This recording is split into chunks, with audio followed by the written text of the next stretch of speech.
adventurers, storytellers, welcome to this week's edition of the Worldbuilders Society with Ansel and Maui.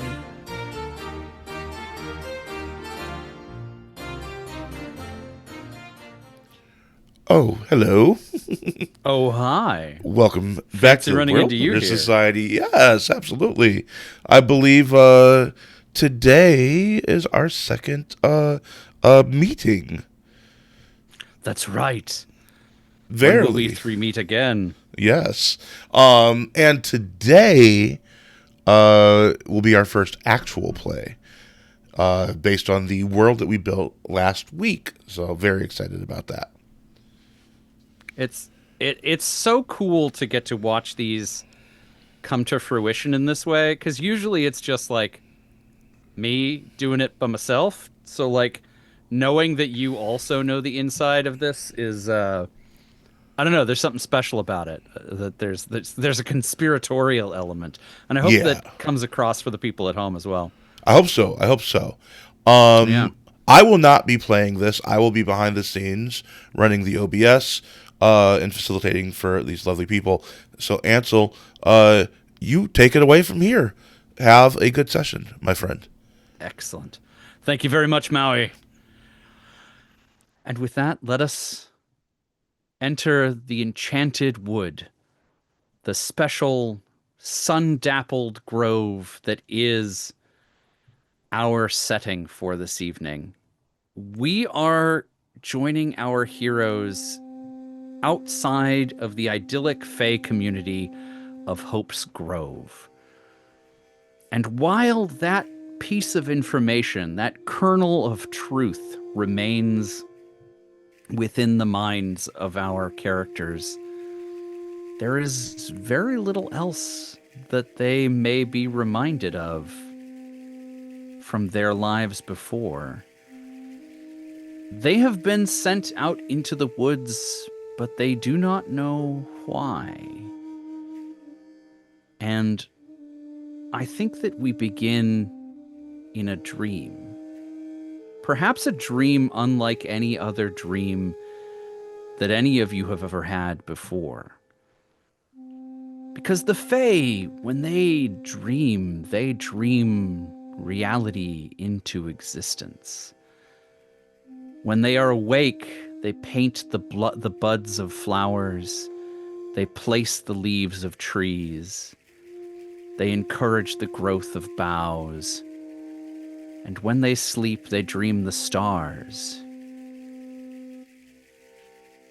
But you are dreaming the kind of dream that mortals dream. A dream of worry, of anxiety, a dream of fear. Somewhere in the deepest part of yourself as you are slumbering, you know that something is wrong. Something eats at the world and chews at the corners of your mind. There is desire, need, hunger. These are not things that exist in Hope's Grove. Everything is provided for you. And you do not know much, but you do know that. So what is there beyond that?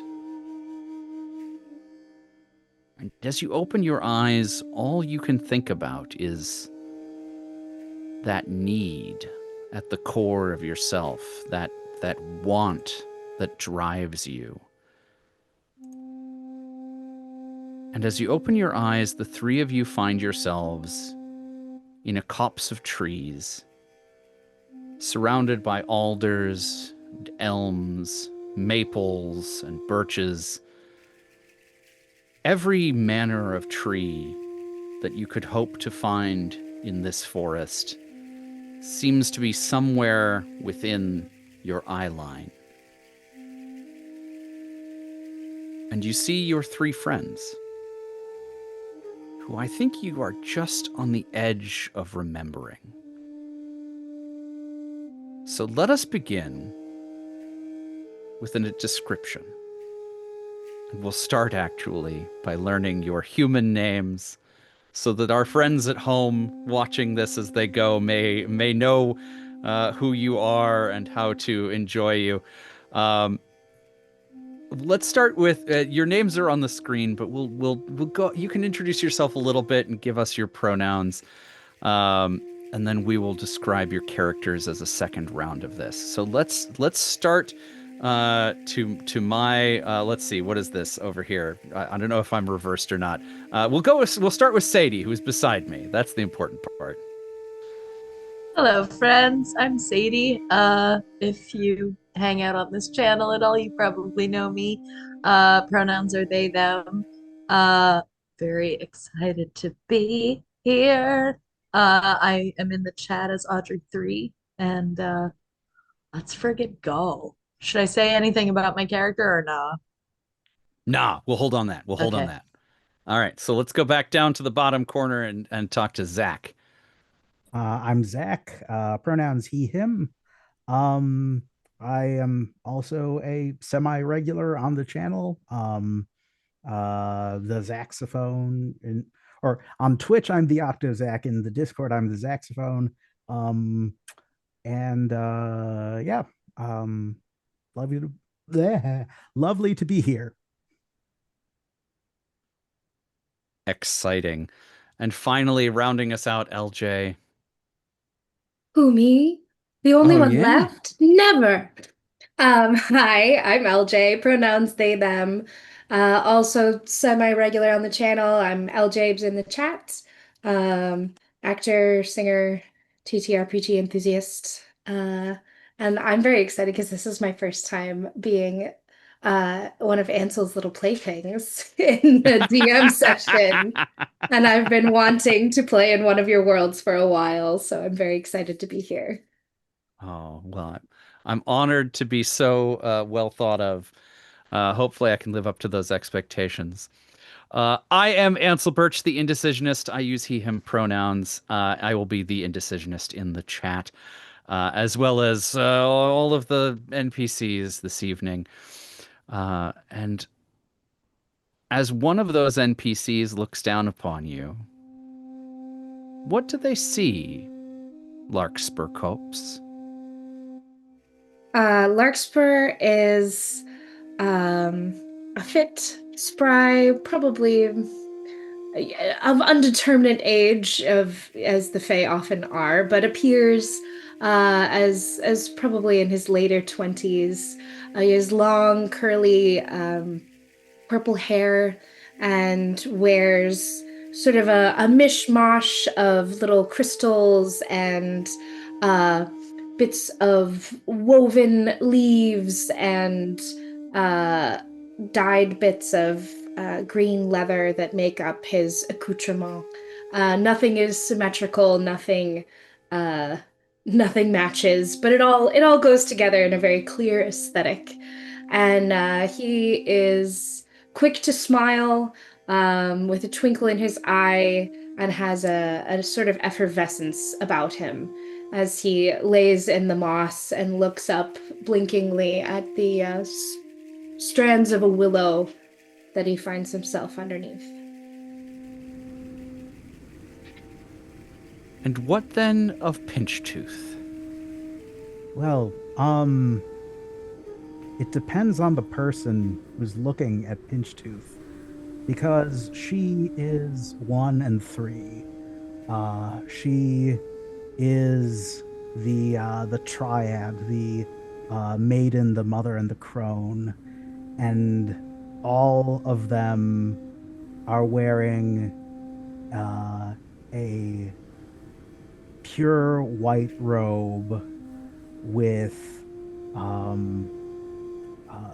well, teeth just etched in there, kind of woven into the strands. Her hair, no matter what age she is shock white. And the main difference, aside from just her apparent age, is, well, the number of teeth in her mouth. If she is a maiden, she has a set of baby teeth. If she is a mother, she has a full set of adult teeth. And as the crone, well, she has none. That is a great detail. And the last to awaken is Hazel Thorn. That feels fitting. Hazel is a plump, smiley, giggly figure. Medium height, sage green hair, light blue skin, eyes forever crinkled in a grin. And they look like they rolled around in the forest and are wearing whatever stuck to them. So they're sort of covered in leaves and twigs and flowers and berries, and their skin is a little bit stained with dirt and berry juice, and they have like leaves in their hair, and they're just one with nature, baby. They're here to enjoy the sun. They don't really know what they're doing here, but they're like, hey, it's a beautiful day. And so it is. It's a beautiful day here in the Twilight Forest. And the three of you, I think, remember each other just a little. But you, as I alluded to earlier, awaken without a clear memory of who you are, or rather who you are to yourself. Your name is familiar. The place that you're from feels like a dream that you can't quite touch or grasp. You have been sent here, it seems, to learn these things. And you are, to all appearances, utterly alone. What do you do? What do you want to do?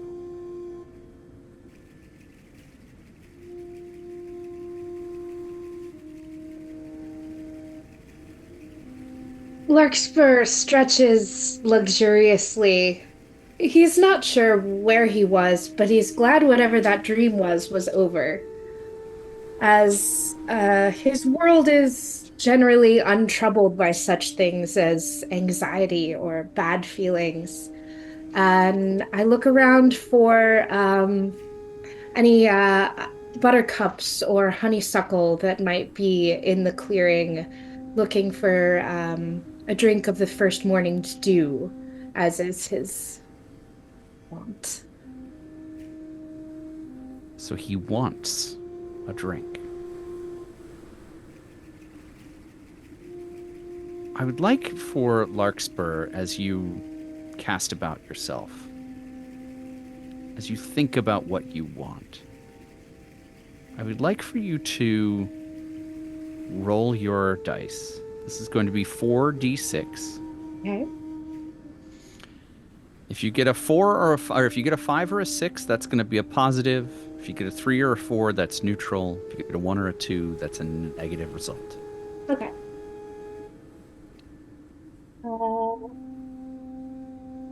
Neutraled out. I've got a 5 and a 6 and a 1 and a 2. Excellent. With that, you cast about yourself, and I think you find that while you are able to move from one side of the clearing to the next in a twinkling, as you dance about the leaves that are around you, and find yourself turning and moving with a speed and a grace that surprises perhaps even you.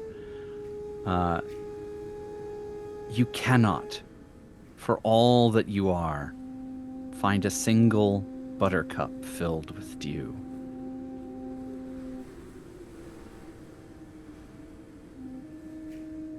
Well, that just feels wrong. Hazelthorn, did I party too hard last night?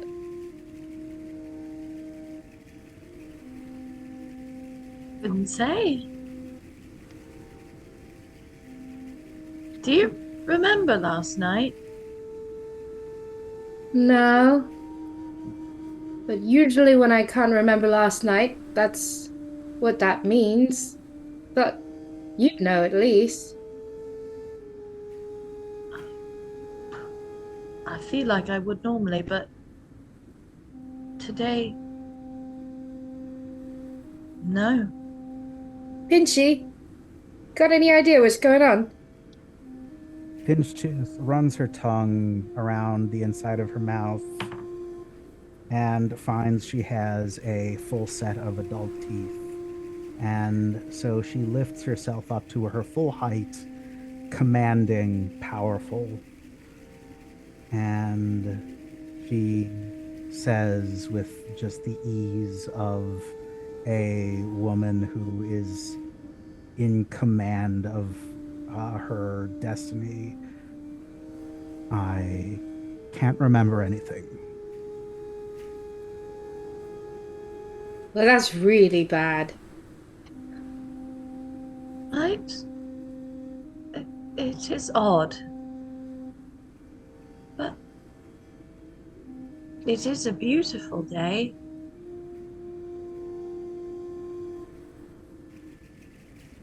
Pinchy, what are you feeling right now? She is feeling a bit, well, she feels her usual confidence is faltering. Because in her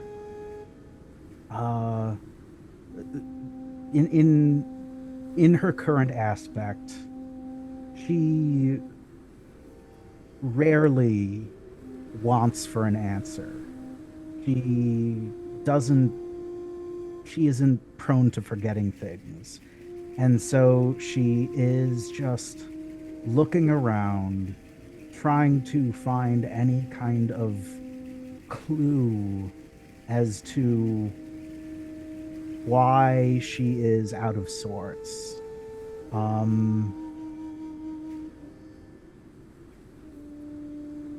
I would like you to roll your dice.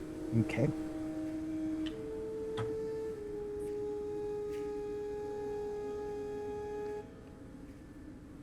And neutral. Neutral. All right. Mhm. Pinchy, as you cast about yourself for answers, and you feel lost and confused, you begin to remember just the edges of a great bonfire and a lot of chanting. But Hazel and Larkspur, as Pinchy goes off into this reverie, that side of the copse grows dark. The shadows lengthen. The canopy thickens. And you notice that just the beginnings of thorn briars are beginning to grow at the edges of the forest, moving towards where Pinchy seems so lost in thought. Whatever you're doing, stop. Stop. Finch, Stop, mind how stop, you stop. go. Mind how you go. Pinchtooth whips around and looks at the thorn briars and then just very gingerly walks towards where they aren't.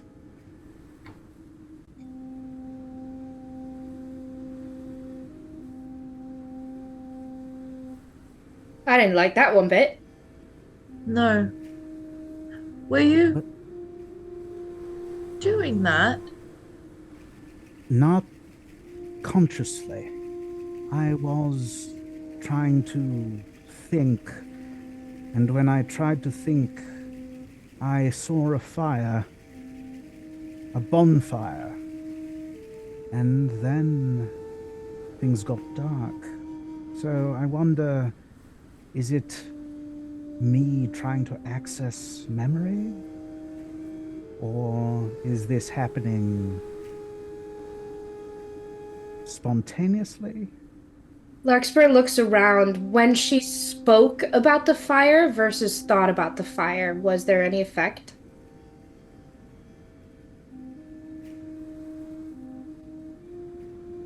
How deeply did you think about the fire? Well, she was thinking about, she was trying to figure out why she is out of sorts. And so, yes, I believe she was starting to focus heavily on that fire because it was, um, she wanted to know, and that thirst for knowledge just caused her to focus. I would like you to roll your dice again. Okay. Ooh, that is a -2.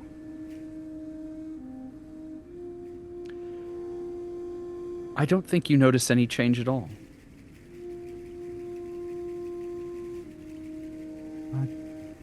I don't notice anything.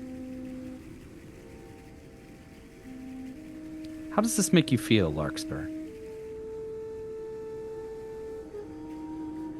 Makes me feel concerned. And that's not a feeling I enjoy or seek out. I like it when things are pretty and harmonious. Larkspur is known as one of the most beautiful arrangers of wild things, and finding just the perfect shade of pigment to choose for a flower that this sort of disharmony of mind, body, and senses is extremely concerning, and that in and of itself is concerning. I would like you to roll your dice.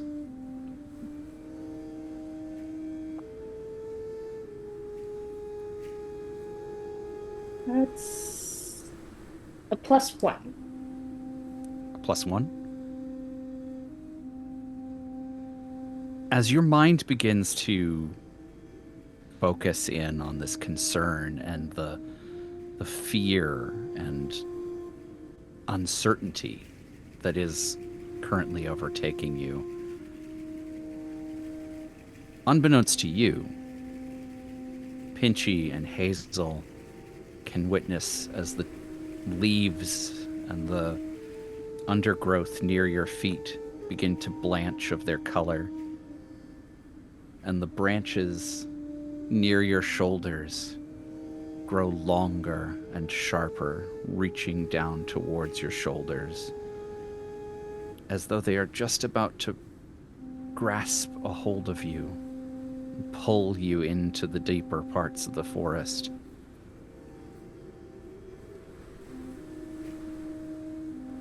I think it just taps you ever so gently on your shoulder blade, enough to wake you from the change that is going on around you. But the alteration remains. Larkspur, what were you thinking about?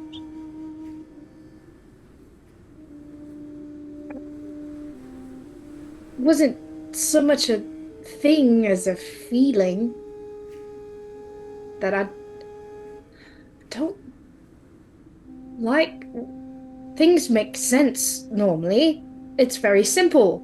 It's light and night and day, and and pretty things and make them grow and all. I don't. This is not harmonious, and I don't like it. And I was thinking about how much I didn't like it.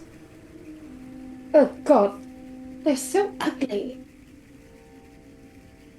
Pinchtooth reaches out to touch one of the branches. The branches near you or the branches near Larkspur? Near Larkspur. Okay. So you're just touching the branch or are you grasping it? I think she's going to touch, and if nothing happens, she's going to grasp. I think her finger caresses the branch easily enough.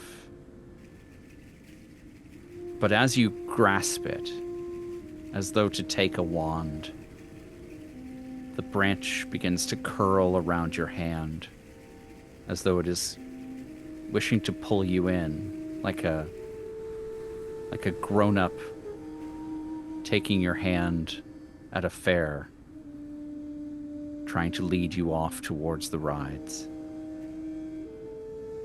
It is not malicious, but it is not comforting.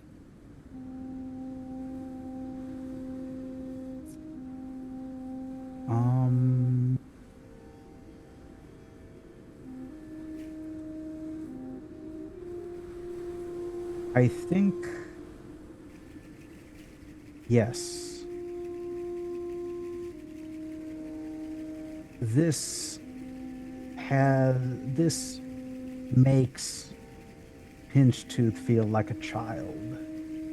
And as she regresses,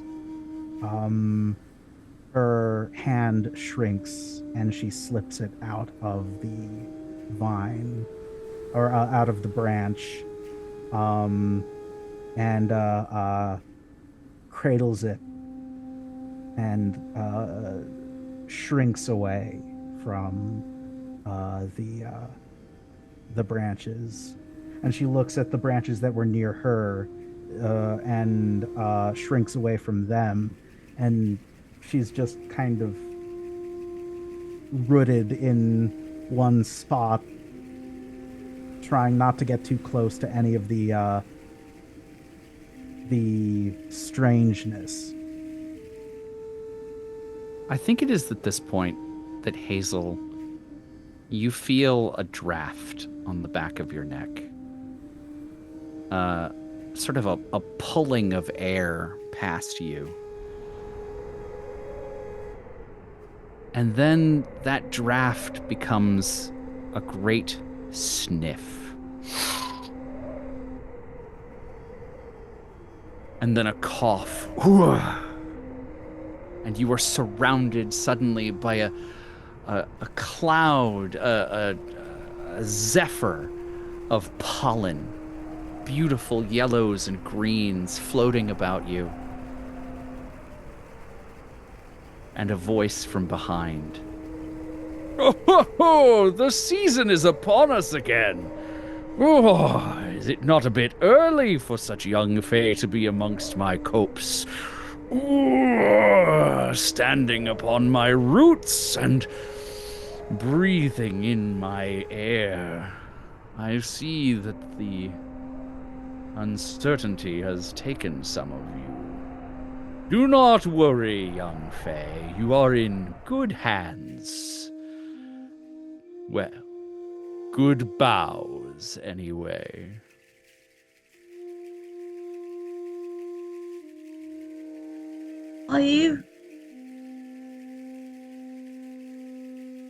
Can you tell us what's happening? I can. For I am Ash, and I am here to guide you on your journey. You see, it is an important part of any young fae's life. As you move from the early days of your spring to your great blooming, you must choose who you are to be. Your society works through harmony. Your people, through their shared communal desires for goodness and togetherness, their desire to create something together. And you must decide what you want before you are influenced by the desires of those around you. And so you three here at the budding of your selfdom get to discover once again who you are, without the trappings and concerns of who you were before, and who your mothers and fathers are, who your siblings and guardians, your teachers and mentors. Do not try to think of them. They will come to you in time. For now, you are only who you are. Can I discover who I am with a cup of buttercup dew? You can, should you find it. And if you cannot find it yourself, Larkspur,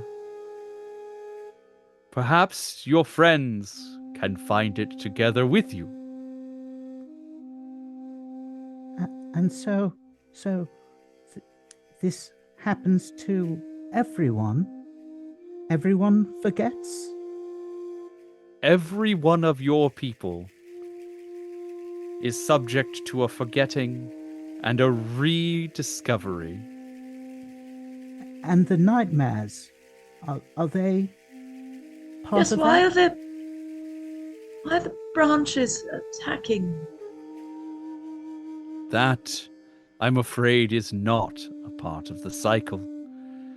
And I hesitate to burden you with this on such a joyous occasion as your own rediscovering. But I must add to your discovery of yourself an additional wrinkle. I must impose upon you my desire, much though I do not wish it. For I, sad though I am to admit it, may not leave my favorite place. I have become rooted here, as you can see. And so you must go in my stead, in the stead of all of your people. But I think that you are exactly the Fae for the journey, precisely the spirits whom anyone might choose for the task. You see, not far from here, there is a town called Petrichoria, and they do not follow the rules. They do not live in mutual desire as your people do. Instead, they are, well, you will find for yourself. But they need your help. And so you must help them. I hope you want to help them. How do I know what I want if I don't know who I am? Perhaps you will become someone who wants to help them. Perhaps not. And if we help them, that will make the plants stop pulling people. All you must do to make the plant stop pulling is wish it, want it, need it badly enough.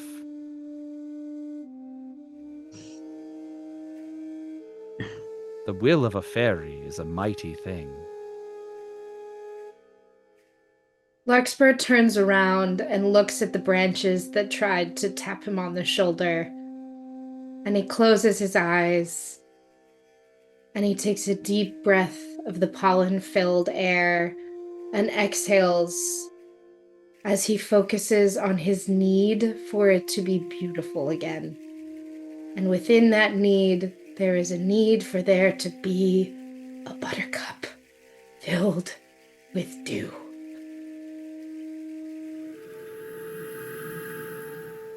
As you breathe in the pollen of ash, I think a little bit of it tickles a deep part of your sinuses and works its way into the space between your eyes.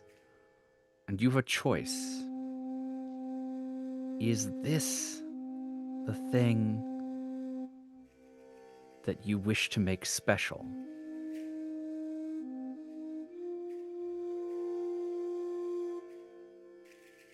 What a question.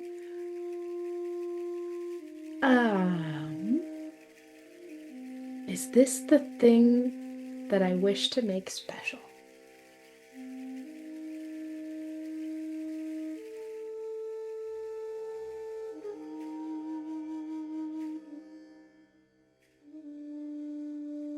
The branches, no.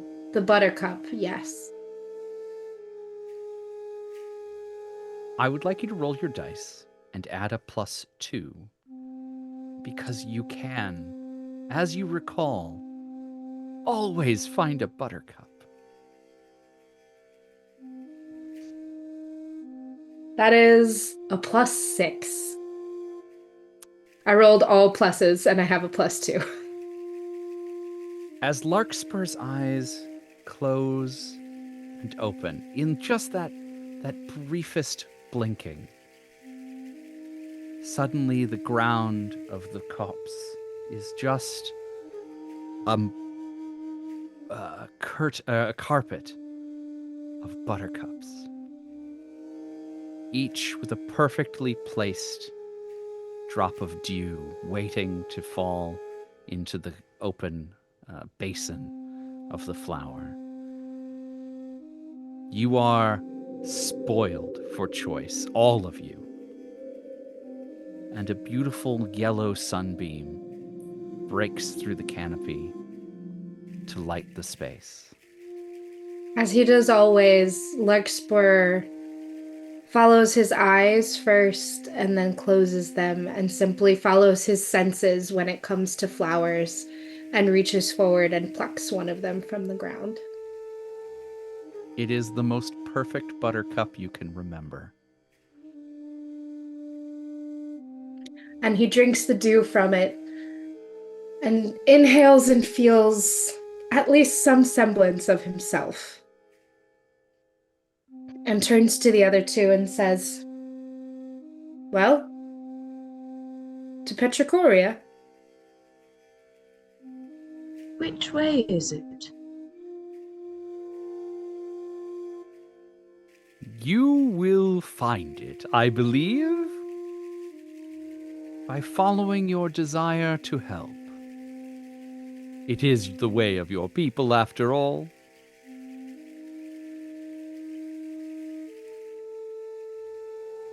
Now Right. go. Discover. Be.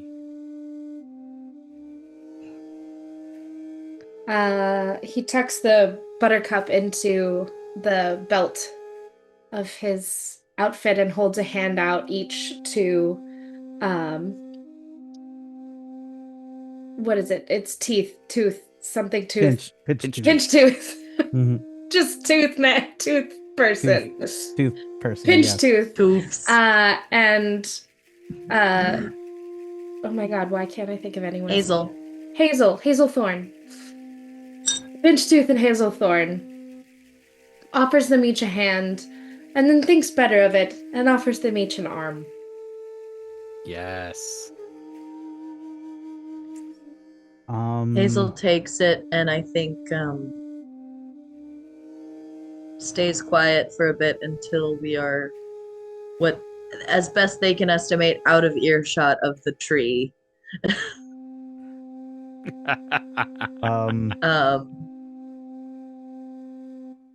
Did anyone else find that rhetoric a bit problematic?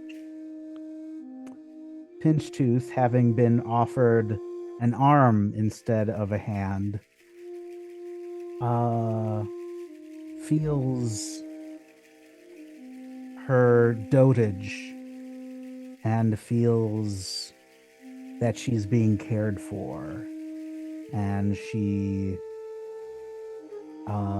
starts walking with a bit of a hunch in her back as she grows old. It was a mistrustful thing.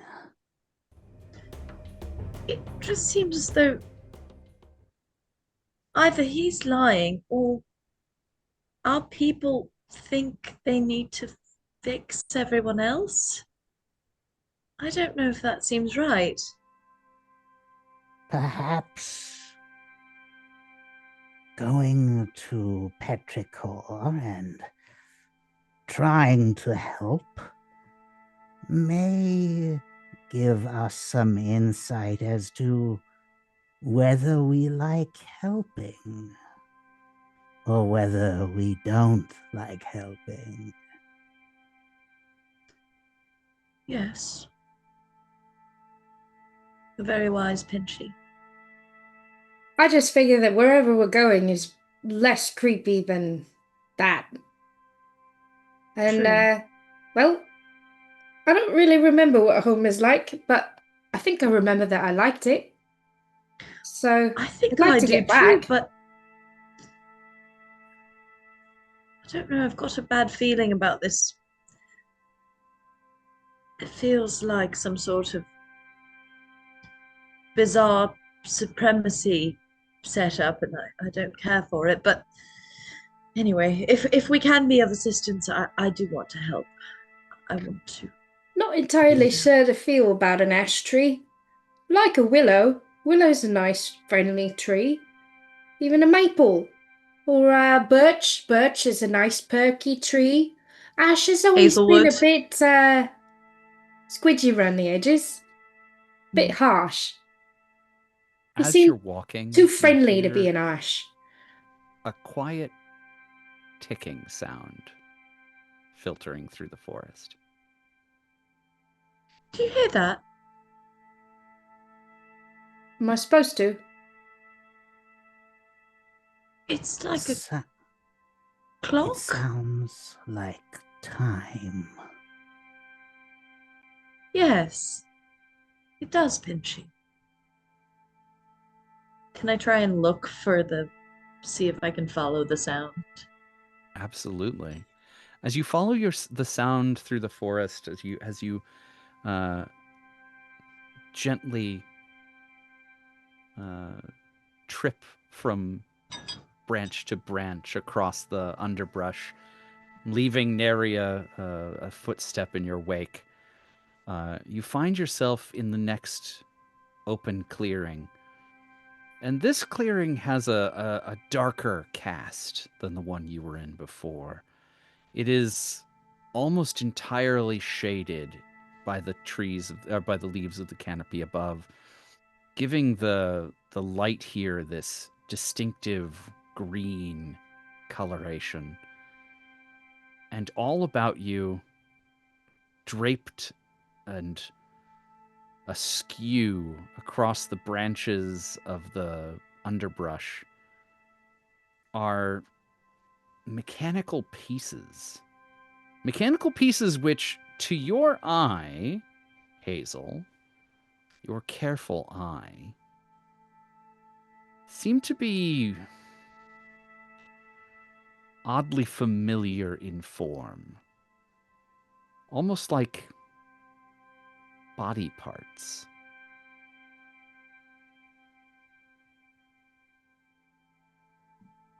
I know these.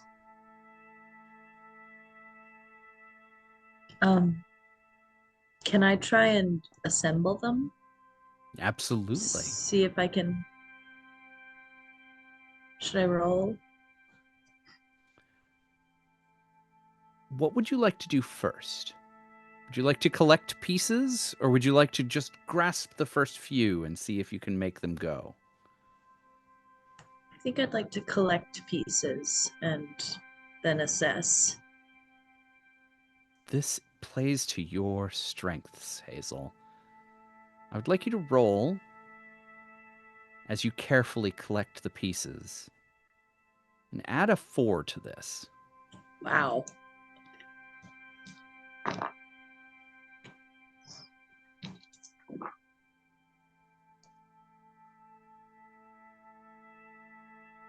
Six total. I got 3 pluses and 1 minus. All right. With a 6, you are very successful. Larkspur and Pinchtooth, do you think you're assisting Hazel as they move about the space collecting up these body parts, or are you happier to observe?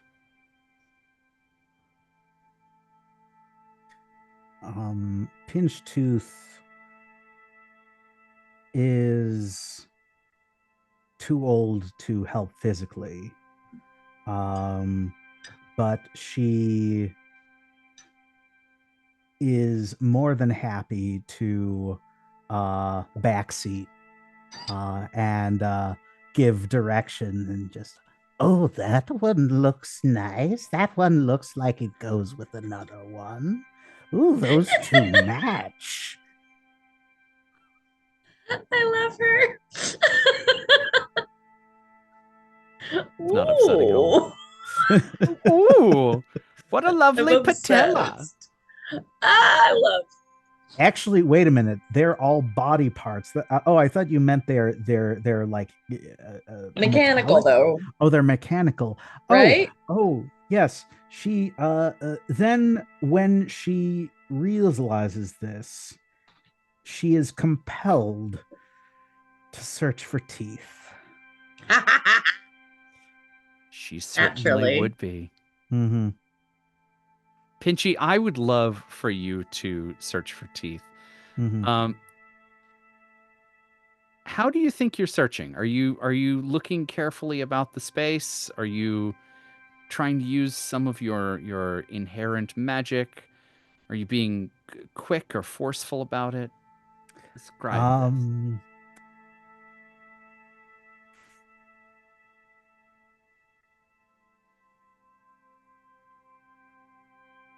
I think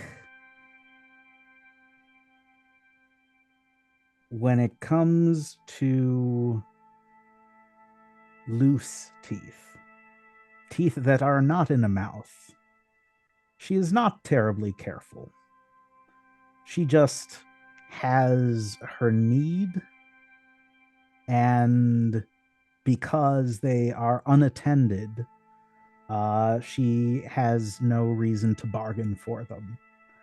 So she is going to just scoop up handfuls of body parts and just let them filter out through her hands. Sifting for teeth. Yes, she's sifting for teeth.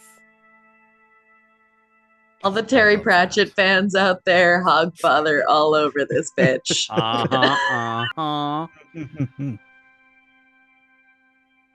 As there is a twinkle in your eye and a joy in your soul about this, as you touch the body parts, I want to ask, is this something special about you?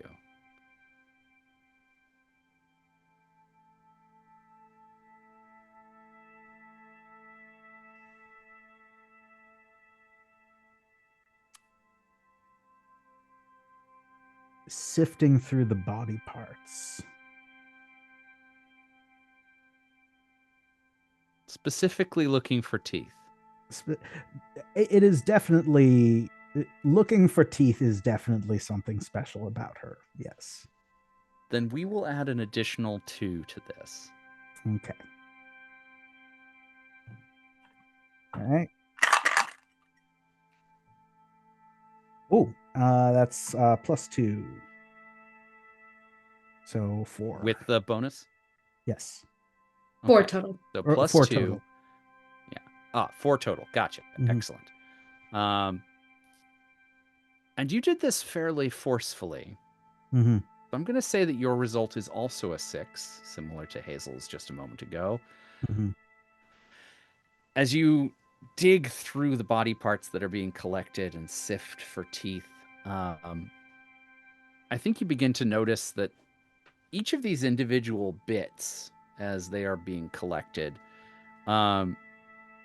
it's a pretty much 1-to-1 for a body like the one that you inhabit, or perhaps the one that someone else inhabits more accurately, as yours is so very changeable.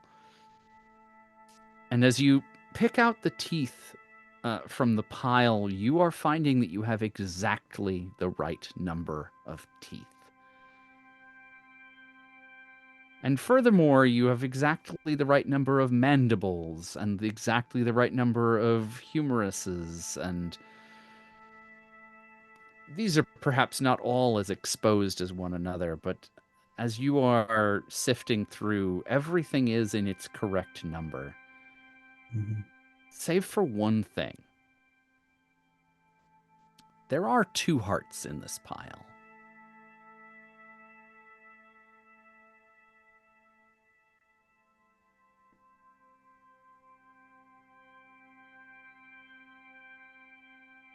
Larkspur, what are you up to while this is all going on? I'm helping. I'm totally helping. Larkspur is not gonna wander off, but he's definitely not interested in these disseparate parts of a clockwork something. They are unarranged. They're not beautiful. So he goes to help, but he's looking in all of the places he thinks that the pieces will not be. Just sort of like, I'm looking over here, and look, there's, nope, guess there's not a piece over here. Just kind of making his way around the edge of the clearing. I like that very much. Aside from avoiding body parts, is there something that Larkspur is looking for? Or is it just avoidance? I think Larkspur is always on the lookout for something to add to his collection of beautiful things, of which he is one. Looking about this clearing to see if there is anything wondrous in its beauty that he might wish to collect.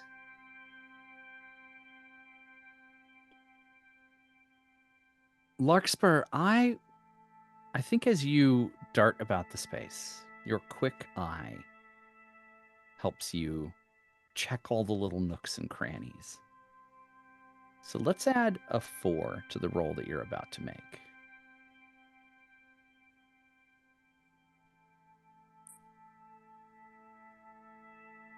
It's a 6 total. A 6? Fantastic. Very popular number right now. Yeah, I had 3 positives and a... Oh, wait, no, so that's 5. Because I had 3 positives, 1 negative. So that's...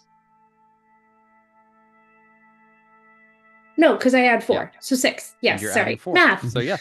Yep. I'm good at normal math rocks. These are new math. I was doing the same thing. I was like, wait. Fate math is hard, guys. Fate math is hard. It is known. Just because the numbers don't mean what they're what you think they mean. First I must do math, then I must do more math. Yep. This is the one flaw of this system. As your eye flits about the space, it finally lands upon something that gives you a touch of beauty and just a hint of joy, because all around this space is more of lack than surplus.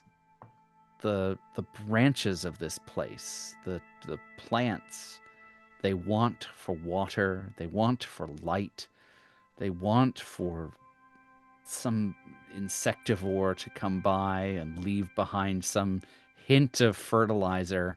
They weren't even sung into beautiful shapes. I could have sung this grove into something splendid. But there is one thing of beauty that you find sparkling in amongst the branches. And it doesn't look like all of the other pieces that are being collected by Hazel and sifted by Pinch. It is a tiny brass hourglass filled with what you can tell is not just sand. It sparkles with a depth, a sheen, a glisten that is beyond just sand. It's something special. When I find it, is it right side up? Is it moving? It is on its side, paused. I keep it in its orientation. And I do hold it up and I look at it in what little light there is in this shadowed grove. And I think for a moment he thinks of just slipping it into his pocket.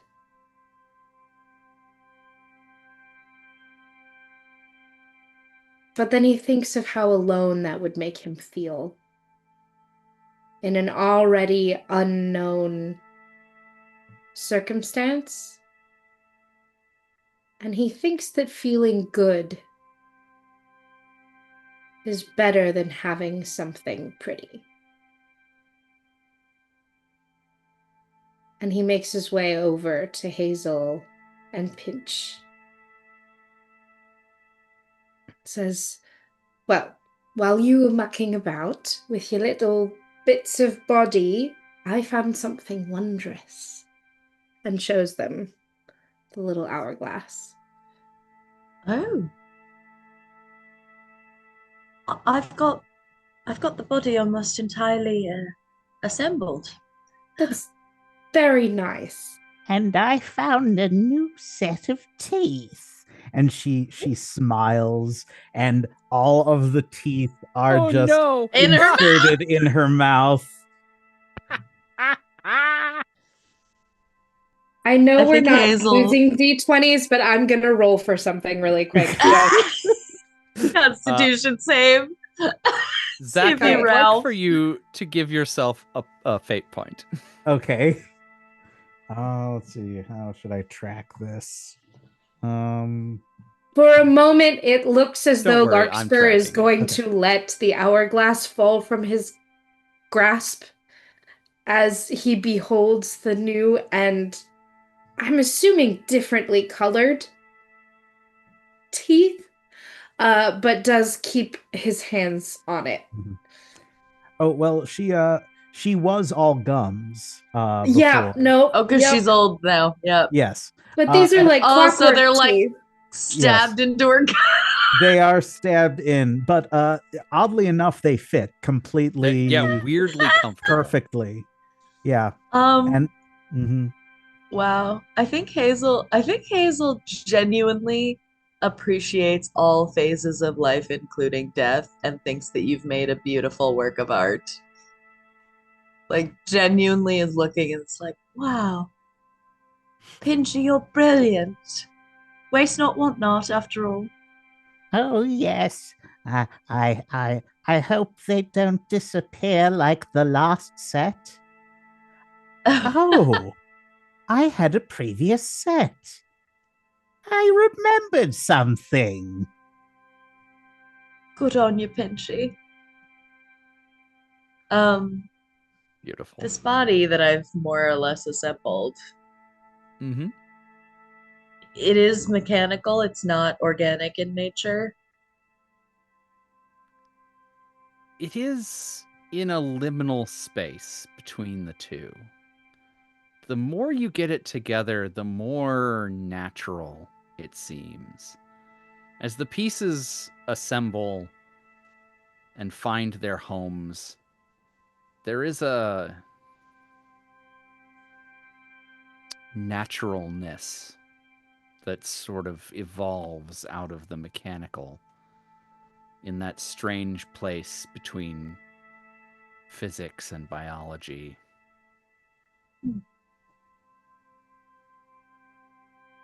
Something familiar about this.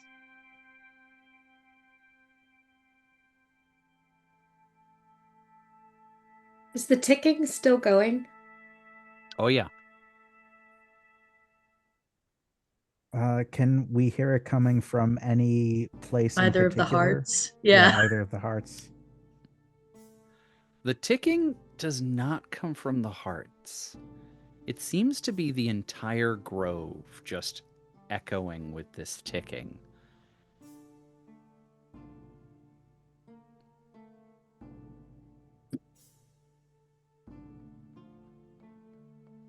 I think Larkspur is a bit bored. Mm-hmm. And I think he's sat himself down with them, but he's just looking at the hourglass, which is feeling like almost like he can't look away. And is just playing with it a little bit, tipping it a little bit this way and a little bit that way. Not enough for the sand to move yet. But I think as the ticking starts to infiltrate his mind, I think he plays with chance a little bit, and he lets one grain of sand move from one side to the other. As one grain of sand falls through the hourglass's center and slides down the other side of the crystal to join its friends, Hazel,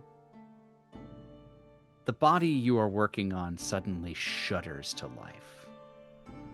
A deep breath gets pulled into the lungs that you are still assembling. I think the hand that you are currently holding grasps at you, and you feel the warmth of life in that hand. And then it stops.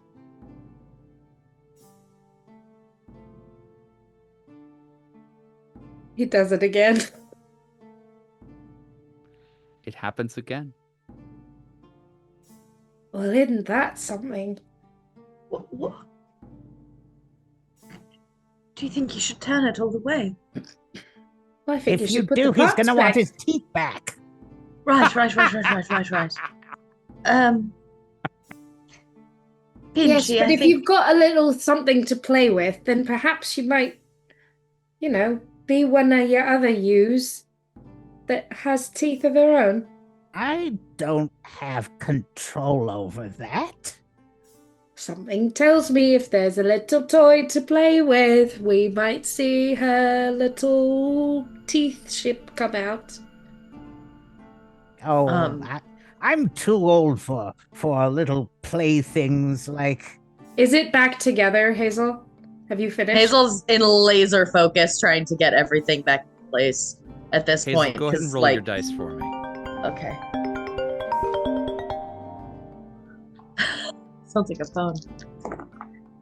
Okay. It's the magic. That's one neutral and one negative. And two neutral. So that's a -1 total without any modifiers. Okay, -1.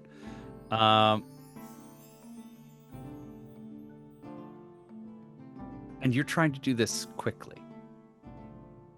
trying to, yes. I mean, without trying not to sacrifice quality of workmanship too much, but yes, trying to work quickly.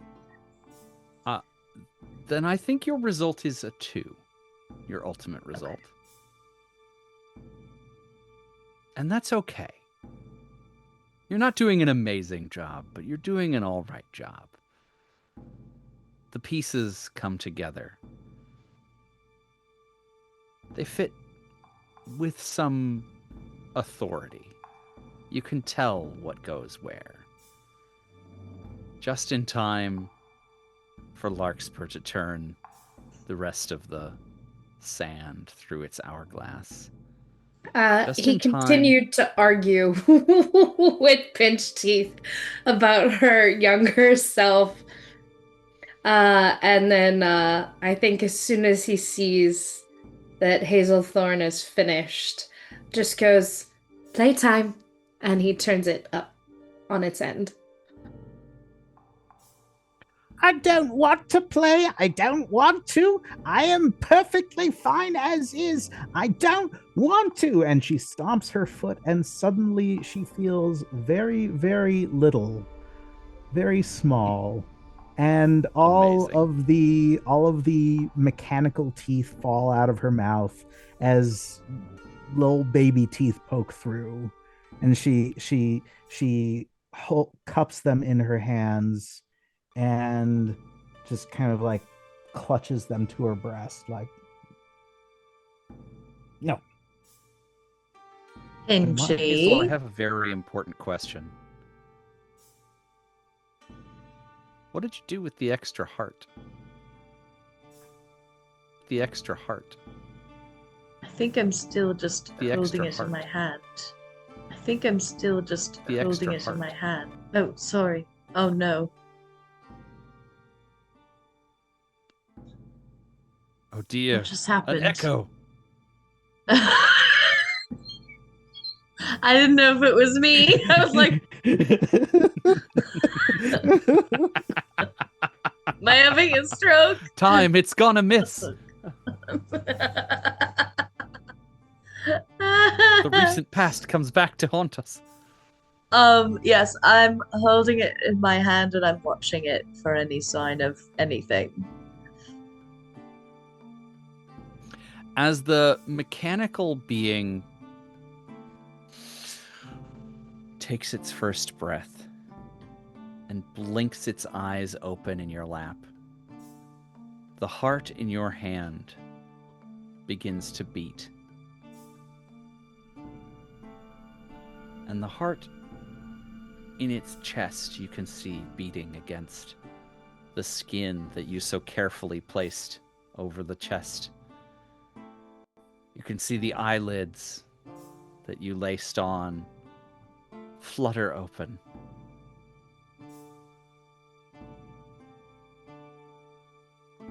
And then a look of confusion passes over its face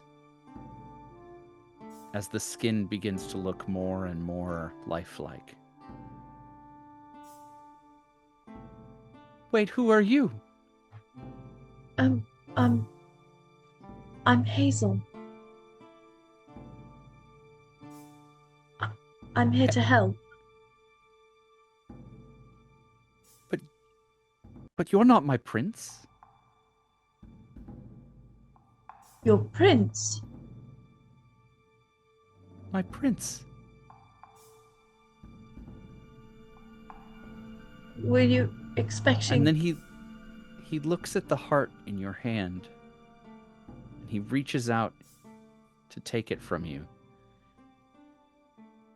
My prince. Sorry. Do you let him take it? No reason not to. He takes it gingerly. He cradles it against his chest. You could take anything from me.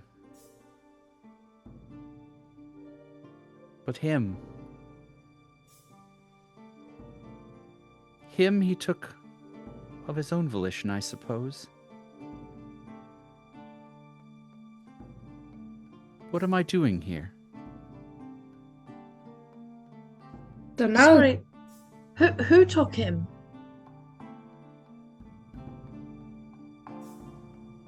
He gave me his heart.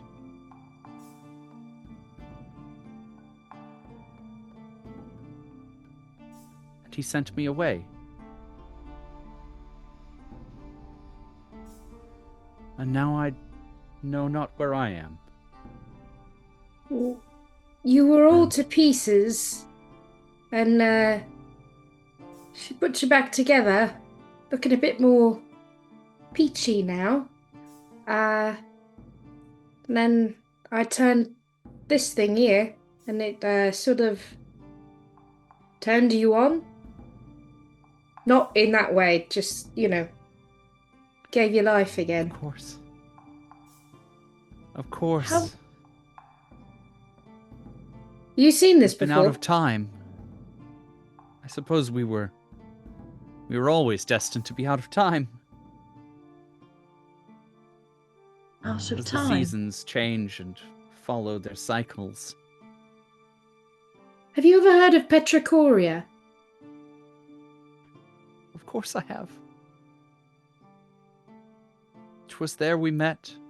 'Twas there we loved. 'Twas there it all fell. And I suppose it is there I must return to. Well, funny you should say that, because we were actually headed the same way. Do you know where it is? I did. Once upon a time, I knew where Petrichoria was. As surely as you know where your teeth... Hold on. Yeah, Pinch Tooth is just like eyeing him very suspiciously, like, Pinchy. "Hey, I found them. Come on, you got your own teeth back now. Give the lad his teeth. The teeth are special." And they're his special teeth. I was rather attached to them. Well, at one point. Do you remember your name?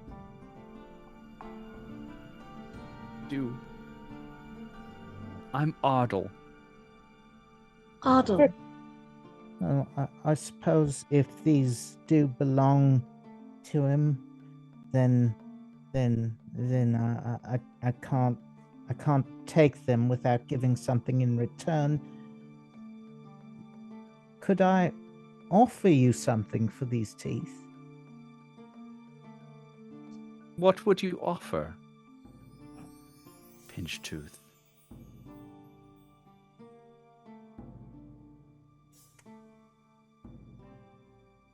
Pinch Tooth roots around in her robe, because she has a vague memory of just having a lot of something, and she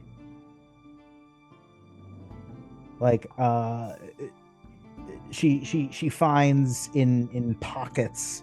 Well, first she finds more teeth, and then she finds just a pocket full of coins, and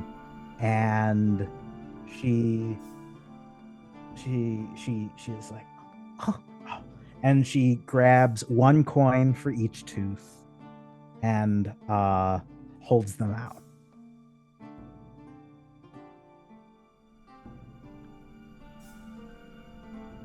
I can accept this.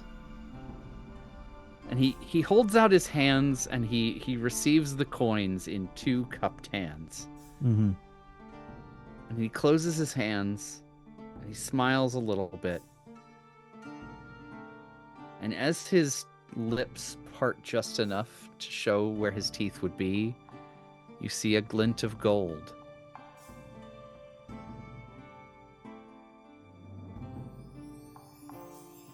Thank you, Pinch Tooth. Big golden smile. And, Did yeah. you tell him, Yoni? And Pinchtooth returns that smile, and puts the teeth into her pocket, to be sorted later.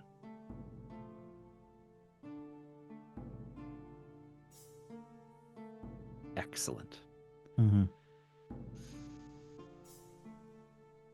Have you seen him, my prince?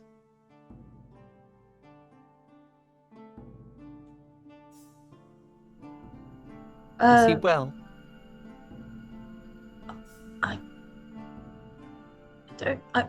I don't really remember if I have, to be honest. But well, you said that he gave you his heart and then sent you away? Well, if I'm honest, I sent myself away. I didn't know what to do with such a dear gift. And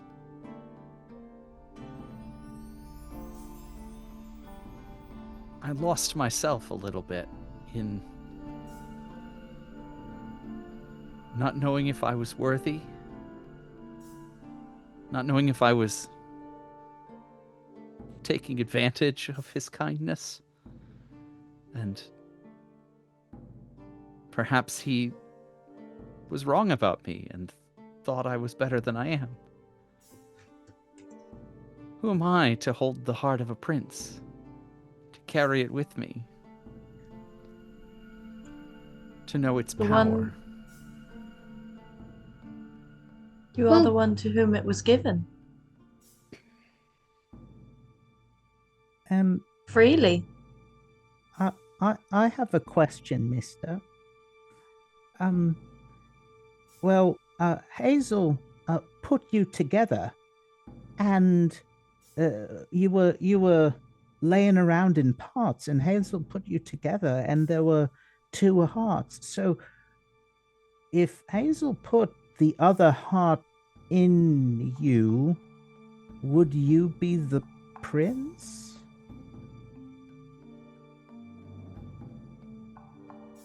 I don't think so. I don't think the heart is who you are,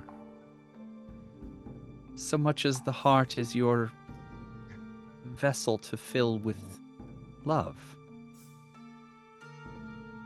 Without it, he must be wanting so very much for love. So, the prince's heart could be inside you, and you could be holding your own, I think.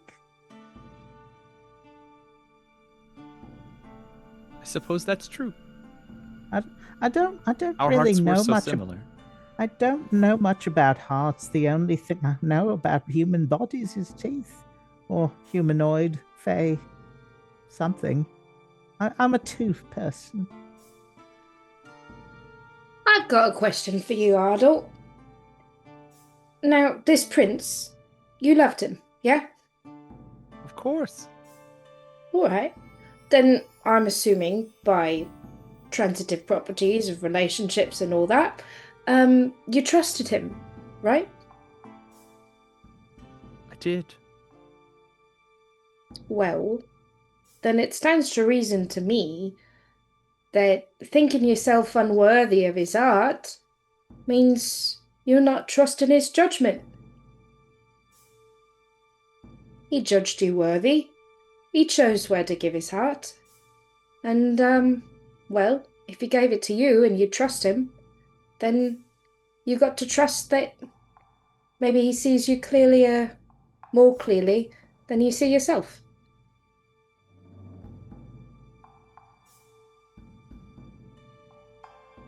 I want very much for you to be right about that. I hope that's true. I'm good at beautiful things, and there's nothing more beautiful than love. Of that much I know. You are. You are good at beautiful things.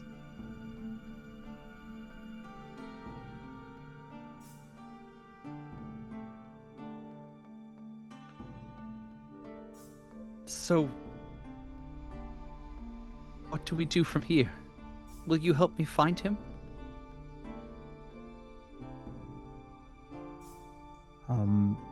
Pinchtooth approaches and puts a conciliatory hand on Artel's back and feels the confidence of a caretaker once more, and says, "Well, I think we can.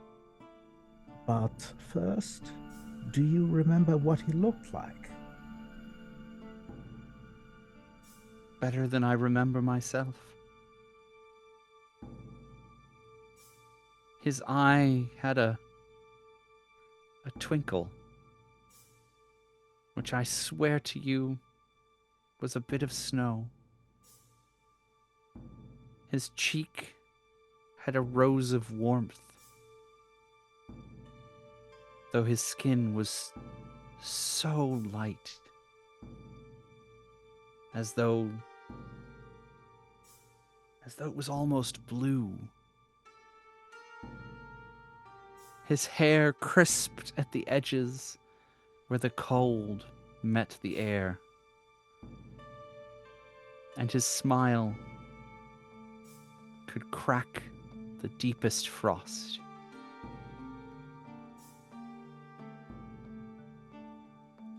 So, somewhere cold. He I think was cold.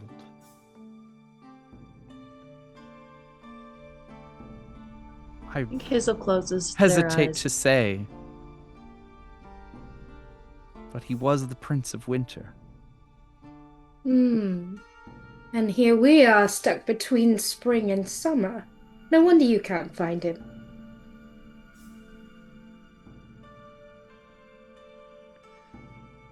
It seems we are only a few seasons away. I think we might find a better direction if we followed your lead. Follow your heart. That one you've got in your hand there.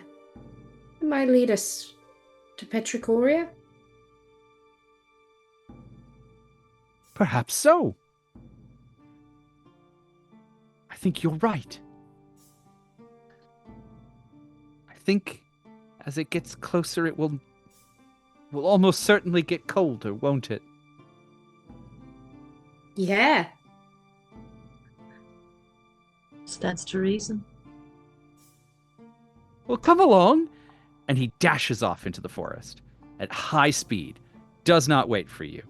Amazing. I follow immediately. Now, don't rush. Don't rush. You don't know what's out there. I would love for all of you to roll your dice. Okay. This is a quick roll.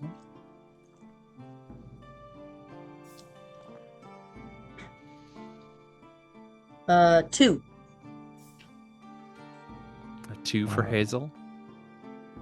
So your One. total is 5. Oh. One for Pinchy. Yeah, one for Pinchy. 1 for Pinchy. Pinchy, your total is 3. Neutral for Larkspur. Zero. Larkspur, your total is 4. So Hazel, you're going to have the easiest time tracking as Artel runs off through the forest, following deer paths and rabbit tracks under the beautiful ferns of your part of the forest, as they slowly give way for the sort of brushier, more needle-covered evergreen underbrush and the needle carpets of the fir tree forests. You can smell just that little bit of chill in the air and that frost that takes over the corners of your mind.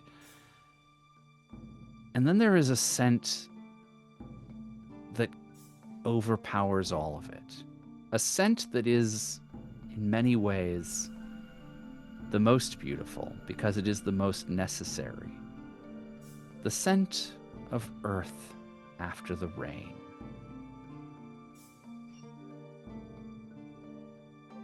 And just beyond, you can see the shape of a village through the sort of green cover of the forest, through the underbrush and leaves. You can just make out the silhouettes. And you find yourself bursting out onto a frozen,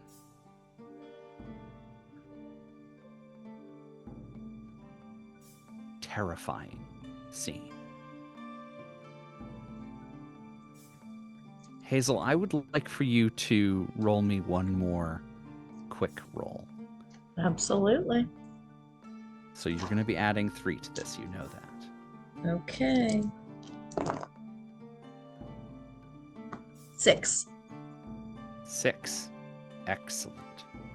With a 6, I think you are quick enough to spot an incoming danger.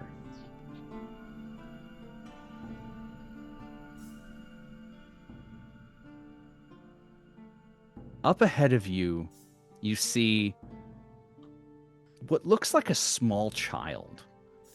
By height, no more than 4 or 5 years of age, by Fey reckoning. But it is cloaked in a mantle of ice.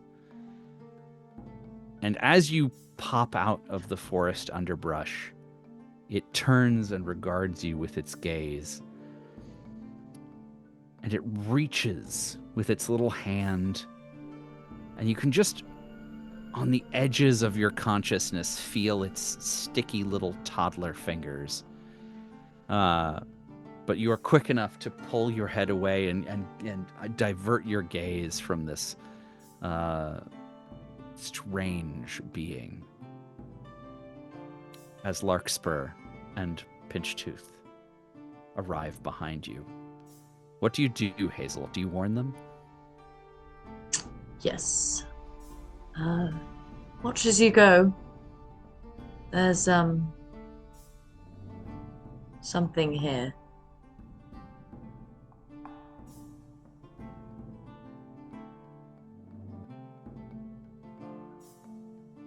Ahead of you is Ardle, who did not turn fast enough.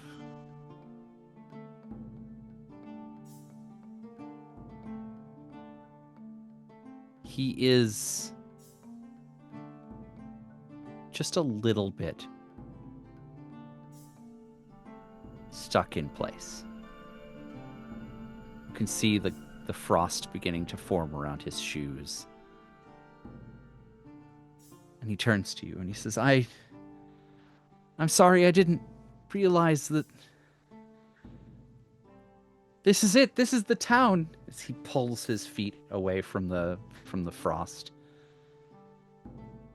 Petrichoria. Let's go. Come on. I don't know what the child did to me. My fingertips. I can't feel my fingertips.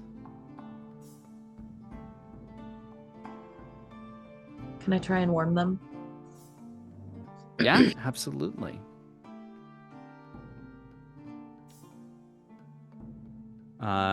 Go ahead and roll.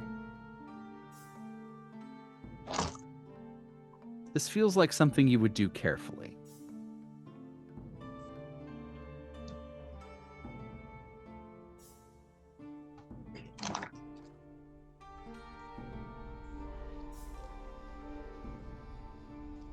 Okay. That's a 1. You do this so well. Your care goes into this action. And you can feel your want to make Ardle better passing into your hands, warming them even more than your unnatural fey life would normally be, as you fight against the cold that bites at Ardle. Larkspur, Pinchtooth, what do you do? There is a being there that has cursed your friend. It looks like a child. Yep. And Pinchtooth knows how to deal with children. She raises her head imperiously and looks down her nose at the child and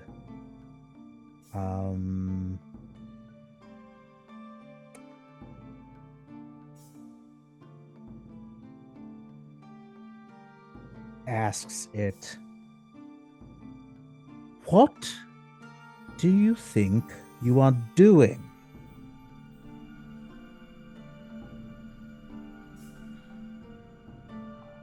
I want your souls. And in that moment, I need you to roll your quickness. Pinchtooth. It's not the worst thing for you. It is neutral.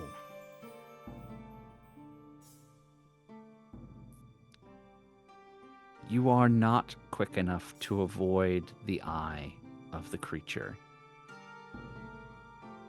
as it makes contact with you. It moves its head just enough to gain that direct pupil-to-pupil contact.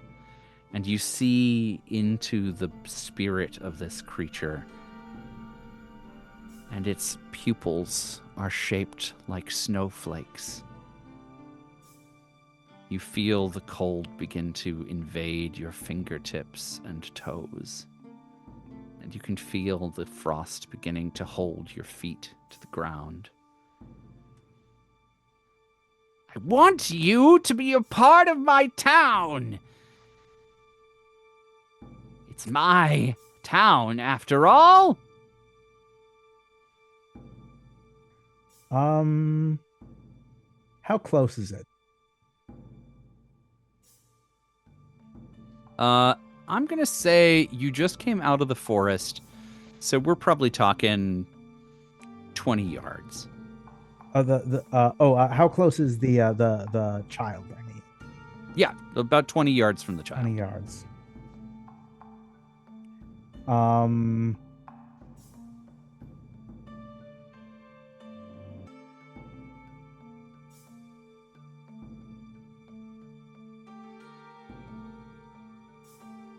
Feeling her extremities start to go numb,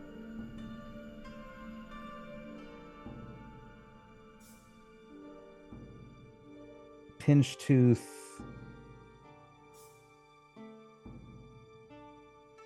sort of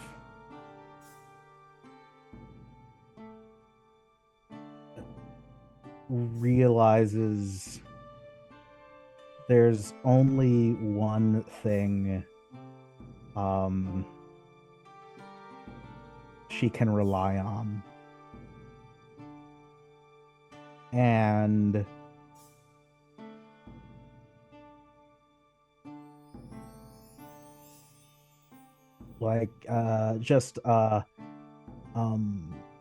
taking the in order to keep from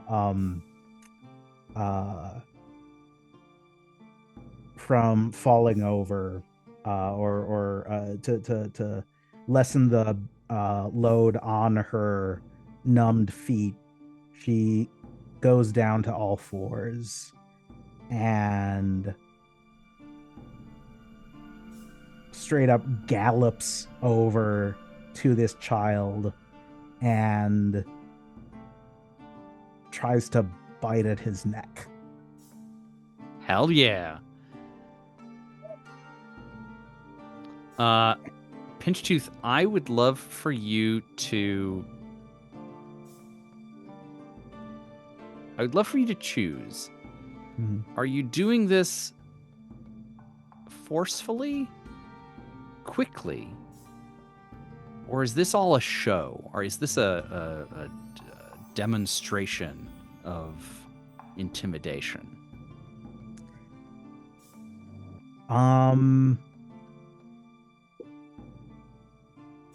I think, I think this is going to be an intimidation, because it still has the form of a child, and Pinchtooth is in the aspect of the mother. And so when she goes for his neck, it's not going to be for the underside, it's going to be for the scruff. She's going to try and bite it like a cat biting a kitten. Okay, then go ahead and roll your dice. Mm-hmm. And we will add your flashy score to this. Okay. All right, +1. This goes very well. In fact, I think there's a little extra zhuzh to this. I will let you decide, Zach, if you would like to describe this and the extra little bit of magical effect, or if you would like me to impose something on you. I think what she does, she gallops up and just bites down on the back of the child's neck, and just and like she has sort of this animalistic flash in her eyes that is truly terrifying, but and like her fangs look a lot sharper, or her teeth look a lot sharper than they are. They even resemble fangs. But right before she bites down, it's just this gentle but extremely firm hold, and she lifts by the scruff of his neck, and I want to say it just causes the child's body to go limp. Just what happens when you grab a cat by the scruff of the neck is yep. Yeah, for just a moment, it is exactly so. And I think Hazel and Larkspur, there is even a cat-like aspect that sort of overtakes Pinchtooth as this maneuver gets performed. And yeah, for that moment, as you grasp the child by the back of the neck, he just ragdolls down a little bit. And Hazel and Larkspur, you see that you have an opportunity to act. But what will you do with that opportunity? Larkspur was not far behind Pinchtooth. That seeing that Ardle is under the care of Hazel, particularly when Pinchtooth is in the form of the mother, is when Larkspur is most apt to fall in line. Grandmother, he knows how to worm his way around. Kids are easy to manipulate, but Mother knows best. And I think he falls in line behind her, and as she takes the scruff of his neck in her mouth and he goes limp for that moment, Larkspur wastes no time and whips out a thick frond of extremely green grass that is probably about 2 or 3 inches wide, and immediately ties it around the head, covering the eyes of the child. And says, no, I'm sorry. I need to figure out my own story before I can possibly be a part of someone else's. No, I don't know. No.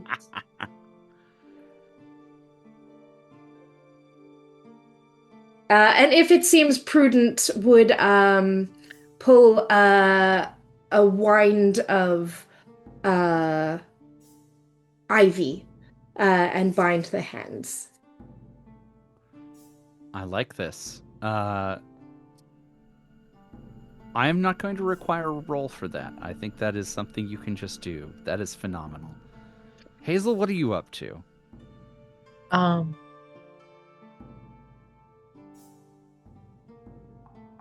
Yes, this will be a good time for a bio break here in just a moment, but thank you for... I think Hazel is, if Ardle looks like he's going to be all right, and I'm not leaving him to get worse. Like, do I feel like what I'm doing is helping, and he's not. Absolutely. Things are not going to get worse if I step away. Great. You do not get that feeling. What you're doing is helping. You do not get the feeling it won't get worse. I do not get the feeling that it will get worse, or I do not get the feeling that it won't get worse. You do not get the feeling that it won't get worse. It will get worse. Oh, then I'm not leaving him. I'm not leaving him then. Sorry, that was the caveat, because I was like, if I feel like I can leave him and he'll be okay, then I will, but if I don't, then I don't. Got it. I think my friends seem to have it under control. Excellent. As you warm Ardle's hands and you look over to where Larkspur has taken the initiative to bind the child and cover its eyes, you perhaps have the best perspective to see what happens next. As the child suddenly flails, just like twists its body in an inhuman way, rolling its shoulders, rolling its hips, kicking out with its feet.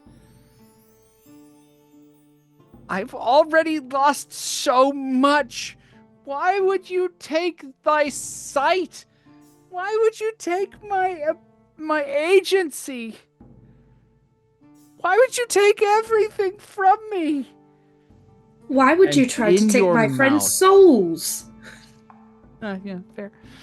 In your mouth, Pinchtooth, you see the edges of some inky black void spreading out from the body of the creature. Larkspur, where you have just covered the creature with vines and greenery, around the edges of those things, this smoke begins to pool out.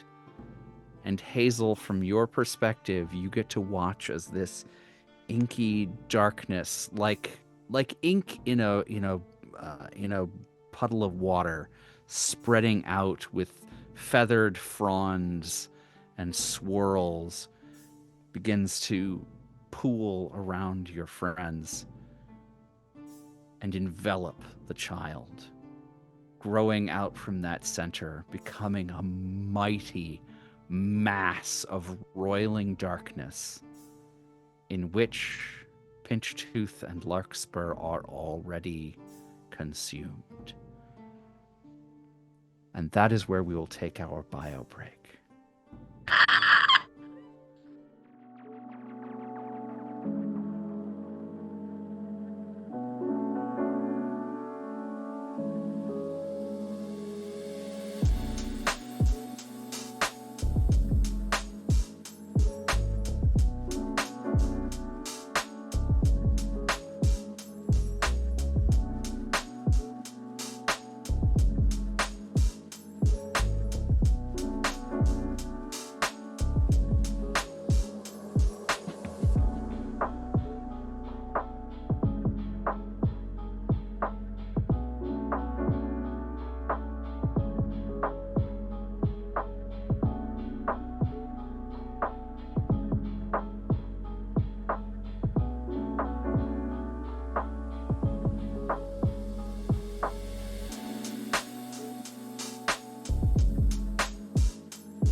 welcome back to the forest.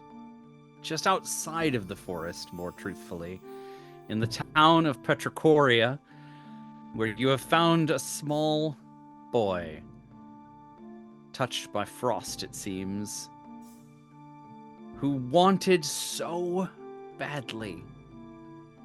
And you still took things from him, and now he has bloomed into a great black inky cloud, which has subsumed both Larkspur and Pinchtooth, leaving only Hazelthorn and Ardle, their new friend, who they reassembled in a copse in the forest not long ago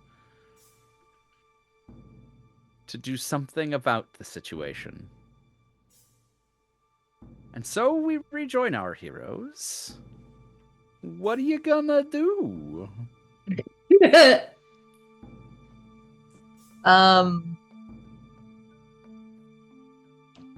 The only thing I can think of is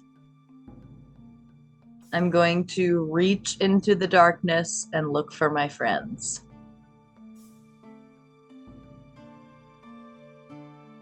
Okay. Okay. Are you reaching in physically? Yes. Excellent. And so all of you are now joined in this inky world. Hazel, as you reach in to join your to try to retrieve your friends, the swirling smoke of this consumes you as well, and you see the town that you were once looking at through this sort of dark wash filter. And there in the center of it all is a mighty giant made of pure darkness. The sort of coalescence of midnight as it looms over the town. And it reaches out towards the three of you with a swift, smashing fist. And as this fist comes down on the three of you, I am going to roll the attack on this, and I would like each of you to roll to attempt to escape this, but you get to tell me how you think you're avoiding it. You can choose any of the approaches: careful, clever, flashy, forceful, quick, or sneaky. What are you doing to try to avoid being hit by this descending fist?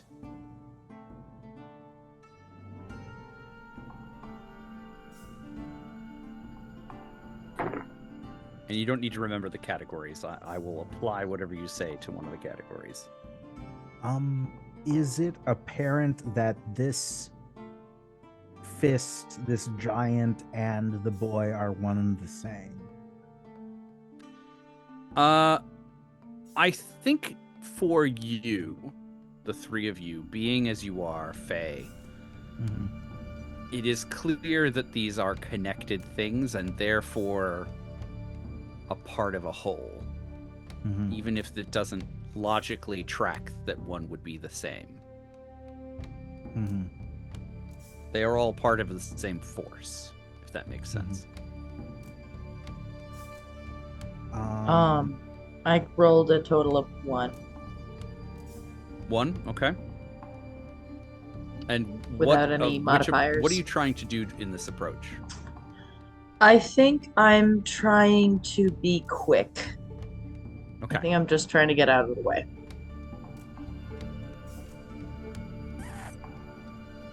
So you will do all right. Well, I am going to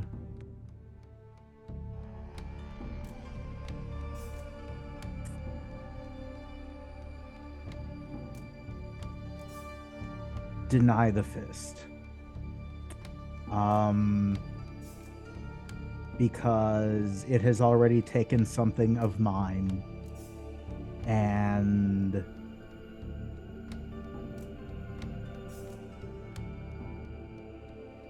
we are currently in the process of bargaining, and I will not allow harm to come to myself until it has given me proper compensation for the bit of me that it has taken.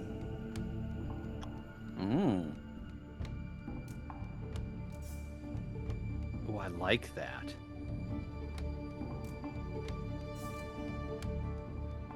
That seems like a very clever response. Mm-hmm. Also, as this bargaining sort of happens, this wiliness, Pinch Tooth hunches over into her crone form, because that is the clever one, the one who makes deals, and the one who, yeah. I like that. I like that. We did establish for you a fate point earlier. Are you willing to spend that to achieve this? Oh, well, I haven't rolled. Do I spend a fate? If you spend that point.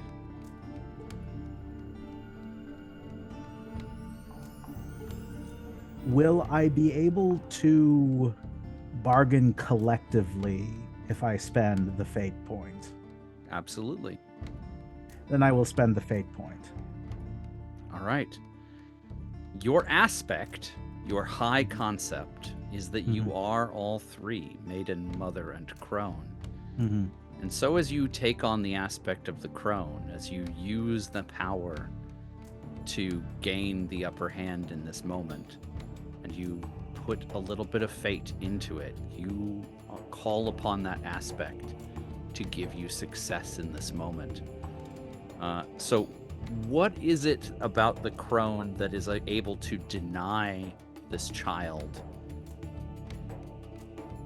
the power of being able to strike you in its own domain?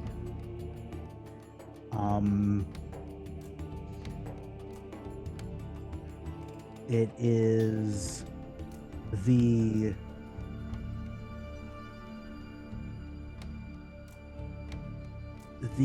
assertion of not just authority but experience, because the mother has authority, but the crone teaches. The crone teaches the child that it can't just take what it wants. It needs to ask, and then and it needs to and if it takes of this and it needs to ask for what it wants, and that needs to be given freely, and that is the way of the world that is not immediately apparent to a child. That's very it's basically cool. Yeah, just your grandma going, say please, what do we say now? So I'm going to say that you have given the child the aspect of chastised. And that is something you can pull upon later. You can compel based upon that chastised state. In the same way that you are now being pulled by your frostbitten aspect. Yes.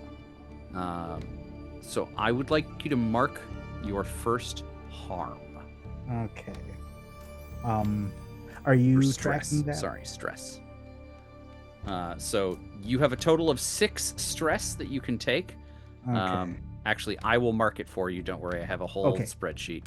Oh, thank you. but you are taking on your first stress. Okay. The first 3 are free. Mm-hmm. From 4 through 6, you start to take consequences. Yes. So yeah, she wrings her hands, even as she shouts out, Now look here, young man. We do not take from one another. We ask.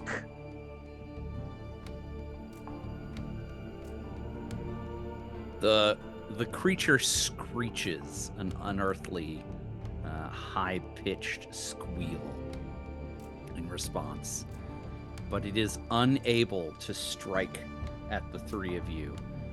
And the hand sort of, the spectral, inky hand that was about to come down on the 3 of you, in what almost looks like a gesture of fingers opening, the force just sort of dissipates right before it's about to hit you.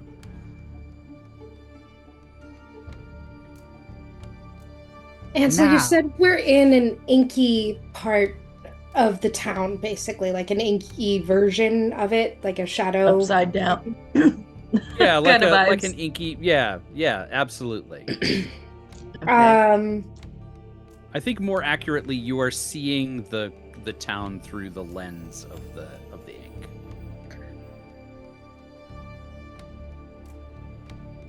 Larkspur looks around. He can always find a buttercup. Always. Mm-hmm. And he closes his eyes and he follows his senses of the flowers to wherever in the town there might be a glimmer of spring. In all darkness, there must be a point of light by which to view the darkness, and he's going to find it. And you are good at beautiful things. I would like you to roll your dice for me as you seek out beauty.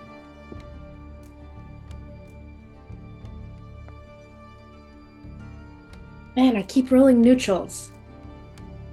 2 5s, 2 1s. Do you think you do this carefully or quickly, just following your instincts?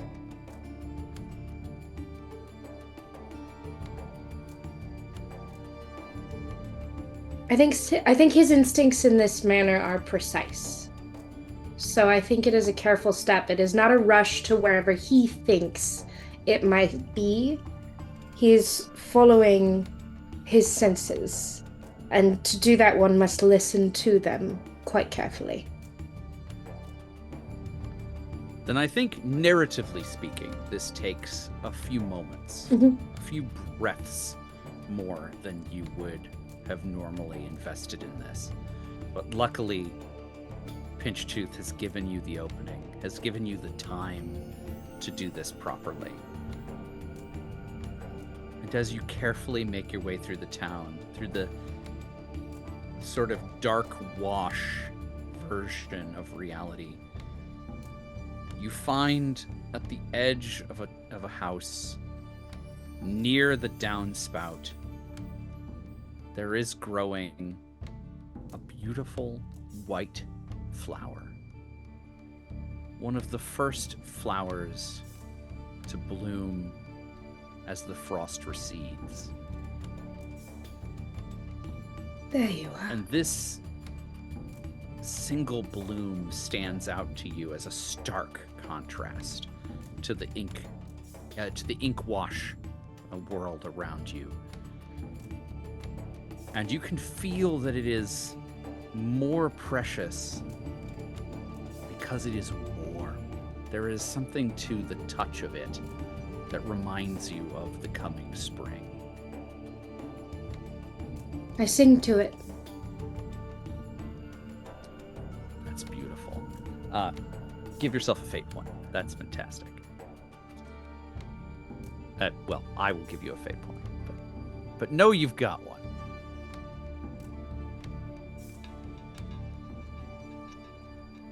Hazel, what are you up to? Can I still see Ardle? Absolutely, yeah.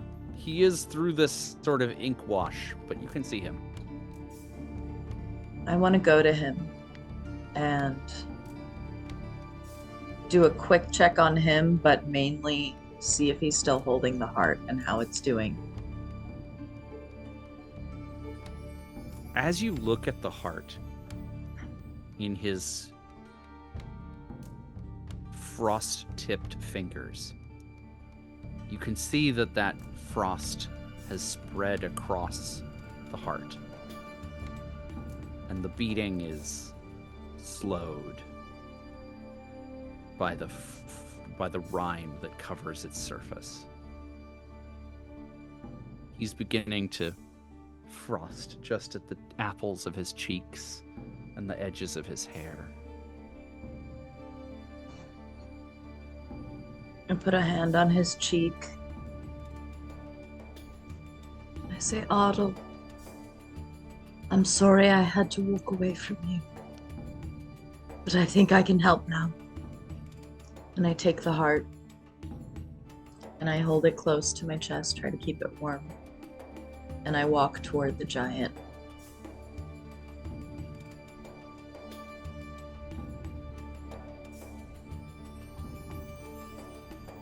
Hazel, I would like you to roll your dice.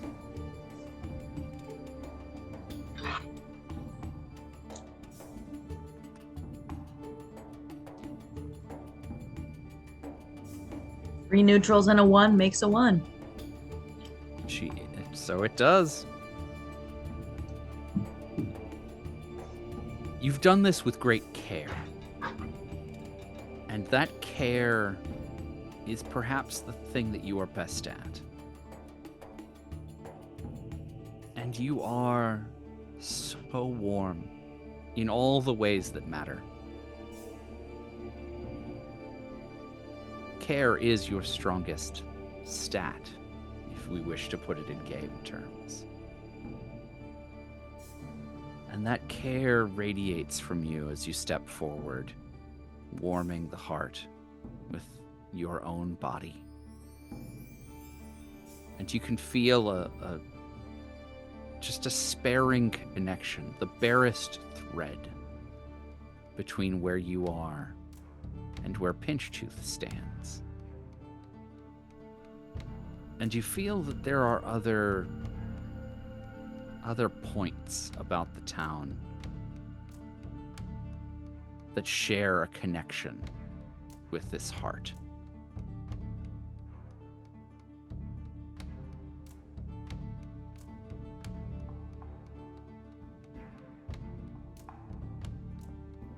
And you Does it also feel see like as it- the creature begins to reform its giant fist.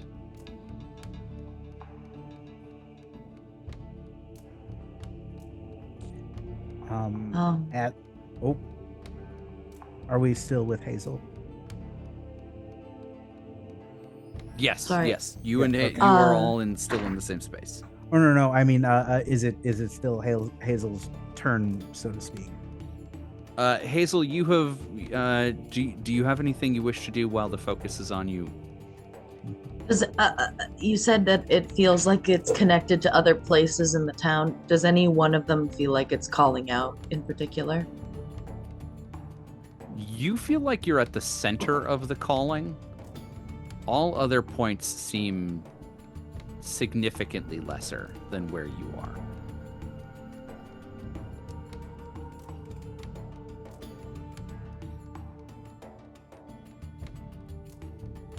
My first thought was to literally walk toward the giant and just hold it up and offer it. I don't know if that's going to get me killed, but that's my first thought. Okay. As you walk towards the giant, holding the heart with all the care and the warmth, feeling the connections to the flower that Pinchtooth holds, and the rest of the town about you, you can feel the giant regard you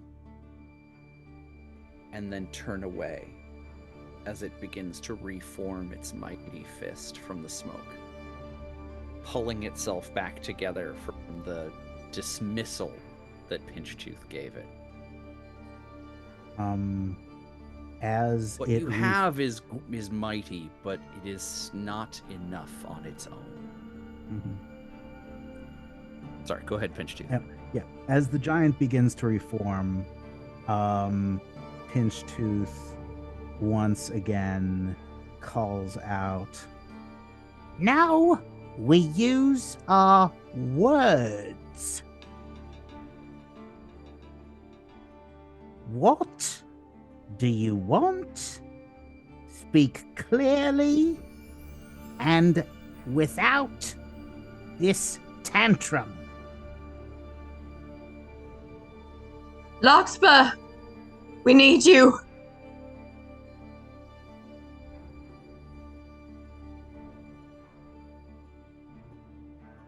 From through the town, you hear a voice start soft and begin to grow.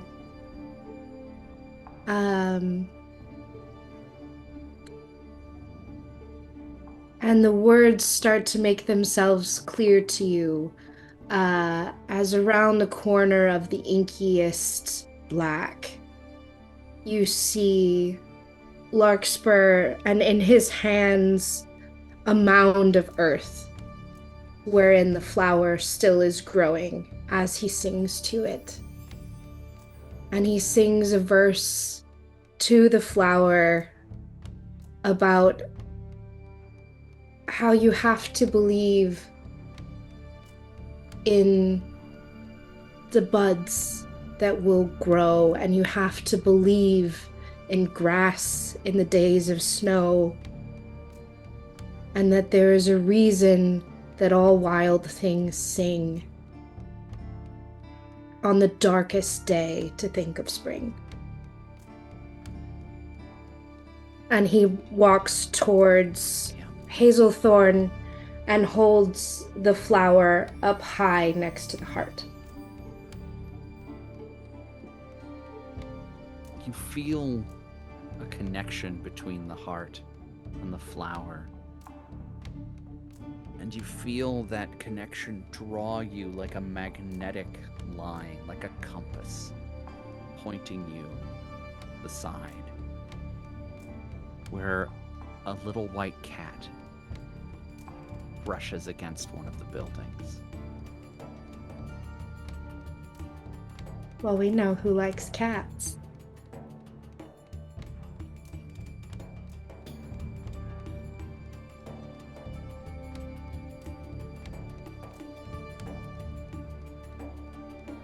Do you call to the cat, Larkspur?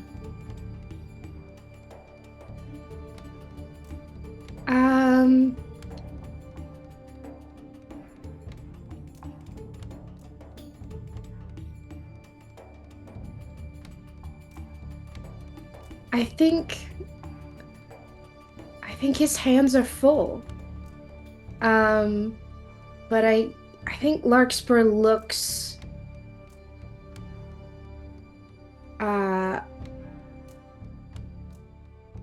to Pinchtooth when he sees the cat and says, I believe there's a creature in need of a bit of a cuddle. And inclines his head towards where the small white cat leans against the building.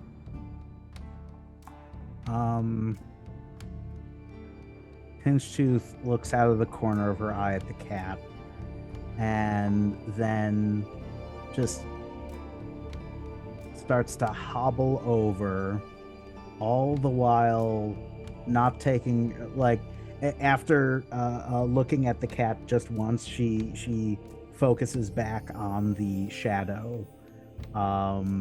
She hobbles over towards the cat, but is still focused on the shadow and just saying, Have we calmed down? Can we talk about this? I know you're hurting, but we can't help until you tell us what hurts. There is a bellow that goes through this village that is just this side of subsonic. You feel it in your bones more than anything else. And it roils up from the soil, and you watch the sound waves sort of wobble all the way up the creature's body until it comes to the mouth of the creature, where it is then transformed into a mighty, heavy rumble. The kind that shakes your eardrums and makes you wonder if your hair will stay standing. This noise is not language, but it does communicate a deep yearning.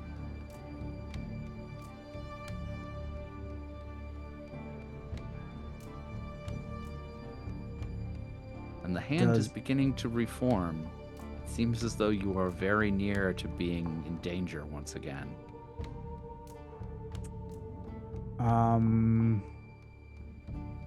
The cat was next to a building. Yep. Right? Does the building have a door? Yes, it does.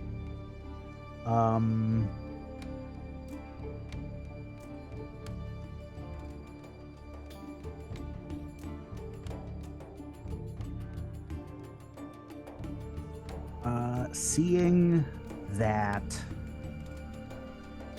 words could only work so far,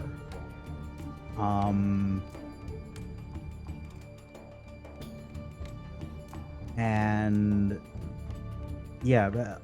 knowing that she cannot teach nor discipline this entity,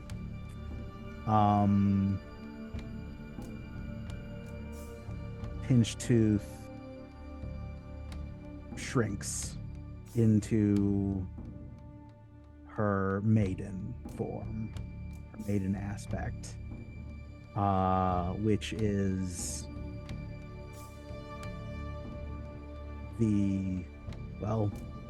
it is sprightly and spry and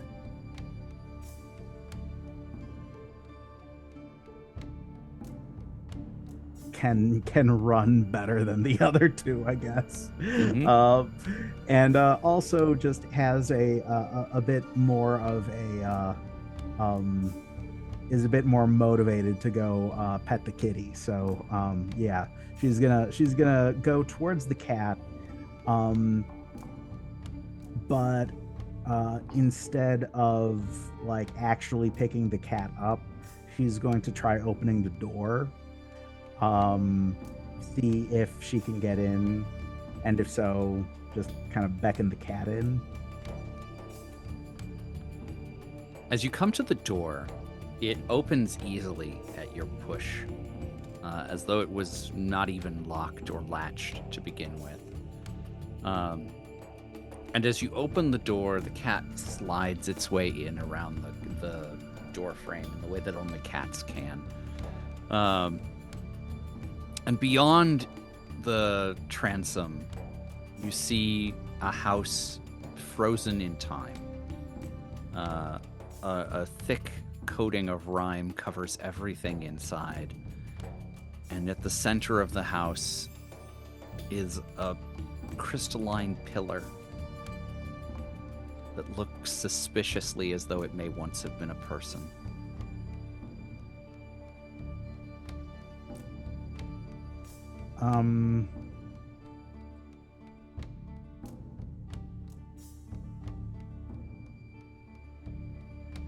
she beckons the others to go in, to follow her, because, like, just out of the logic that maybe shelter will protect them from the entity for at least a time. I'm not sure how it works, and I don't think she knows either. Is there a pot or a bowl in the house where I can put the flower? Yes, this is a house with all of the things that houses have. Mm-hmm. But the water is frozen. That's fine. Larkspur puts the blossom gently into a bowl on the counter.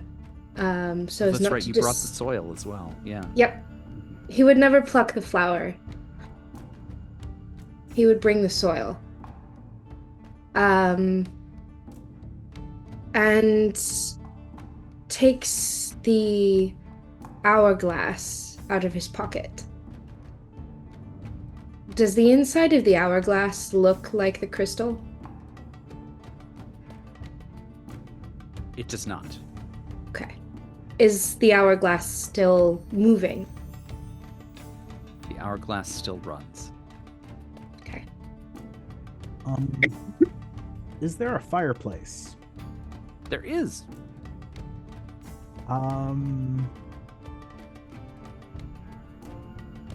Not entirely certain that this is going to work, but knowing that she is a creature of bargains,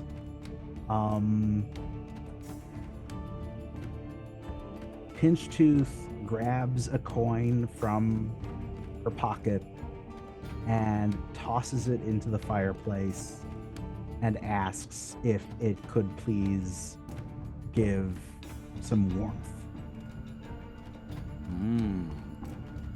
That is some old magic there, Pinchtooth.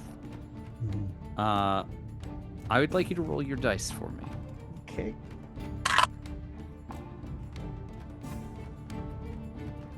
Oh, -1.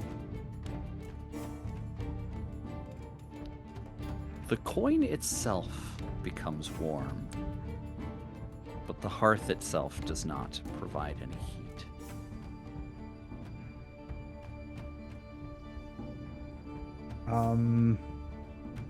But to your frostbitten fingers, that warm coin is a welcome addition. Mm-hmm. She thanks the hearth profusely. Even though it only warmed the coin, it's still, like, it's something.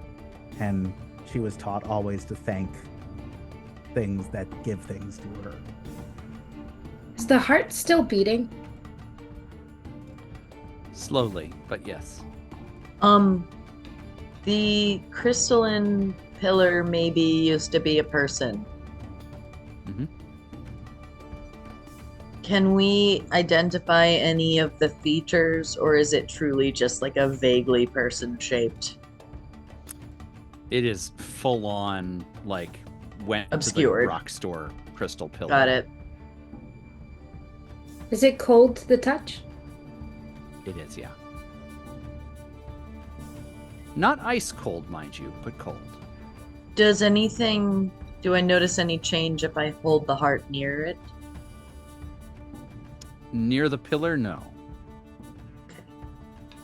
Pinchtooth, like, is busily warming her hands on the coin, then looks to the pillar, then looks at the coin, and gives it a squeeze just so she can, like, remember the warmth for a little while. It's not really, it hasn't quite done what she needed it to do, but, like, she reluctantly just puts it in. Are hands exposed on the pillar, or? No, it is all, No. it is pure crystal. Pure is crystal. merely the vaguest semblance of a human form. Mhm. Well, she just kind of presses it against the crystal pillar. I think it sticks just a little bit. Mhm. And as you're doing that, you hear a rushing of wind through the thatch above you as an enormous, shadowy hand crashes through the ceiling.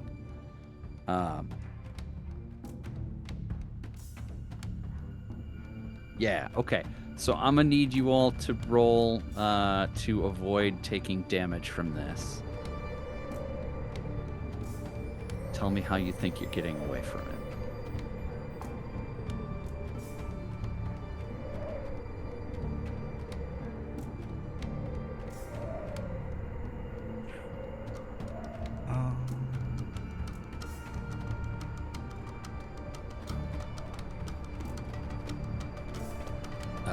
What were the approach options again?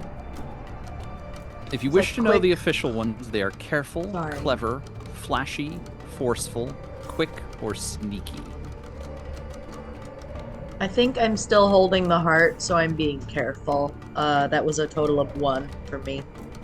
All right, so On you the will come to dice. 5.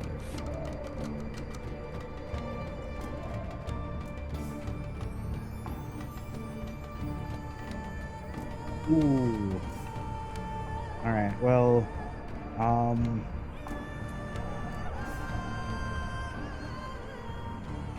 Pinchtooth knows that this hand is groping around blindly, so she's going to try and hide in a corner, and not be where the hand is. Okay. And I rolled -2. Okay. I rolled a 1, and Larkspur instinctively goes to shield the flower, and I think pulls it to him, but doesn't have time to go anywhere, having done that. So he just makes himself small next to the crystal, hoping that its height will keep him from harm.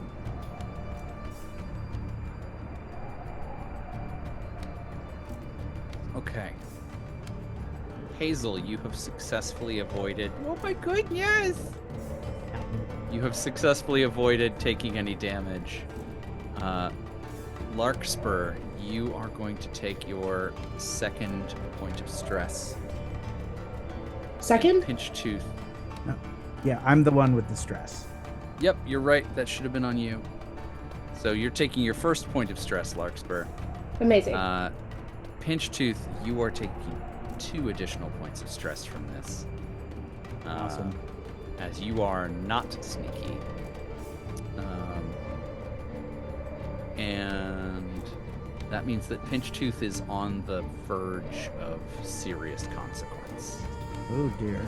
Pinchtooth, this, you can tell that you cannot afford to take another strike or to let your curse act on you further.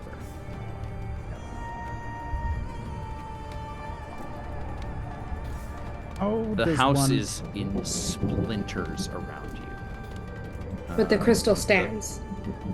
The walls around the edges are still there, but the roof is utterly collapsed.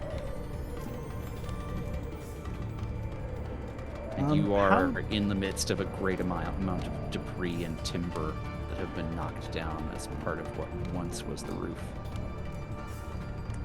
How does one recover stress in Fate? In combat, I don't know that you can. Oh, okay. So it has to be an out of combat sort of thing. Yes, I believe so. Okay.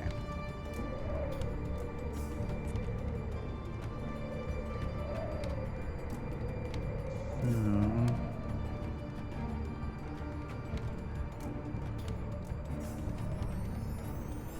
Let's see. So Yes, I'm it clears just- at the end of the mild consequence.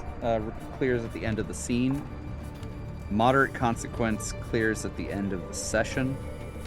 Severe consequences end at the clear at the end of a scenario. Okay. Because I'm trying to keep track of because I can't really play carefully if Pinchtooth isn't careful. Like, You know what Pinchtooth is? I know she's flashy. I don't know much. I know she is slightly forceful. You also And- know that she is clever. Clever. Okay. And mildly quick, I think. She is as quick as she is forceful. Okay. So her, it's like there's like a +4, +2, and +1, was it? Yeah, so you'll have one stat at +4, Mm-hmm. 2 stats at +3, 2 stats at +2, and 1 stat at +1. Okay. So probably Because of the way I've distributed them. You should technically have lower stats than that. okay. So she is probably her biggest strengths are probably cleverness and flashiness, I'm assuming. Okay. Good to know. Because that's how I avoid more consequences, is by being clever and flashy. All right.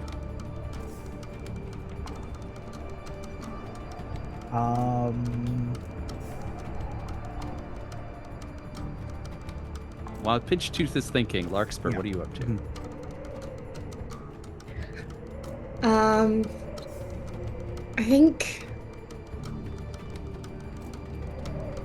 I think he knows he can't fight this thing. It just demolished a house. It's not to be reasoned with. It won't listen to words.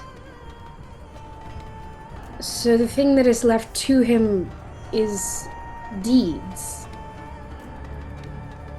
And if he cannot reason with a shadow, and he's brought what little bit of light he's found here,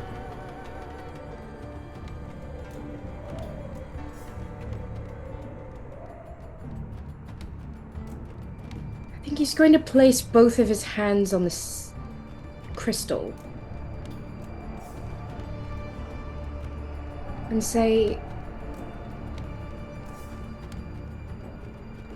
I would warm you with my hands, but you've hidden yourself away.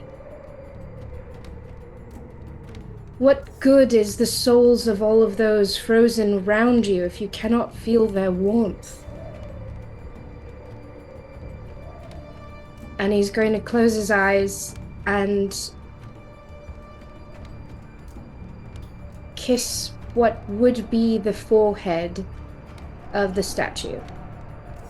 Crystal thing.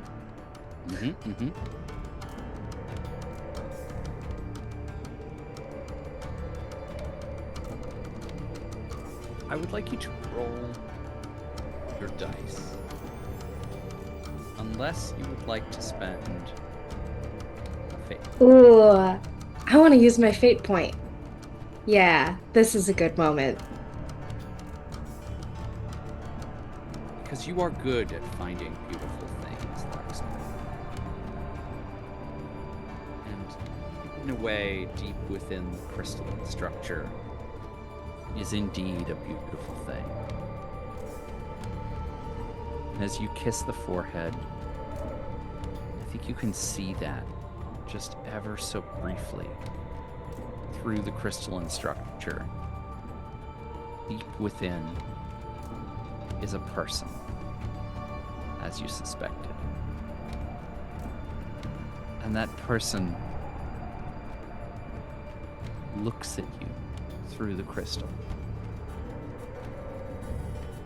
And as your lips contact that crystalline surface, the smoothness of it resonates against your lips. You feel it in your bones of your head, resonating through your body. And it is as though the last wish of this person is communicated to you. The wish to survive. And in that wish, the being communicates to you that, as you have all suspected, what this creature needs is what it wants. It needs to be cared for and loved. The things it felt it was not getting. But there are things around this town that it loved. A cat, a flower, a boy. But also other things, trappings. Bring enough of them together, and you might be able to distract the boy enough to remind him who he is.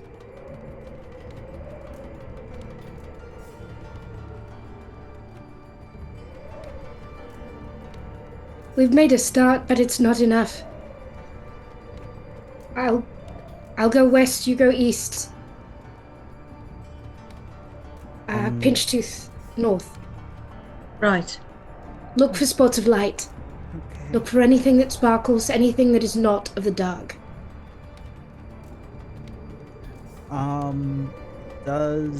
Is the cat still there? Yes.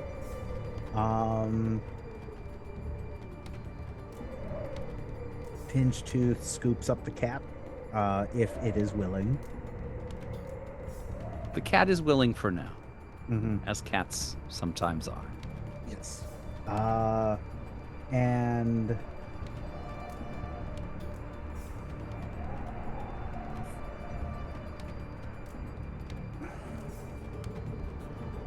yeah, and she will run.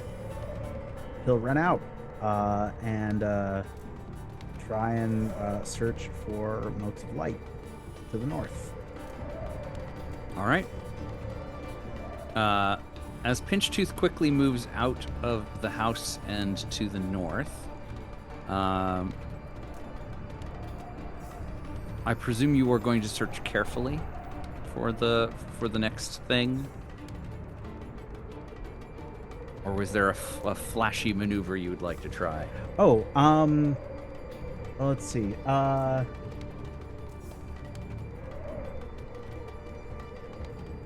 I think she is going to.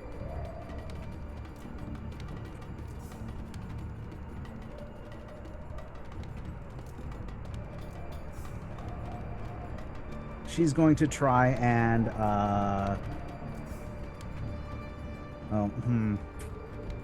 because it feels most effective to try and draw the creature's attention, but that also puts her in harm's way.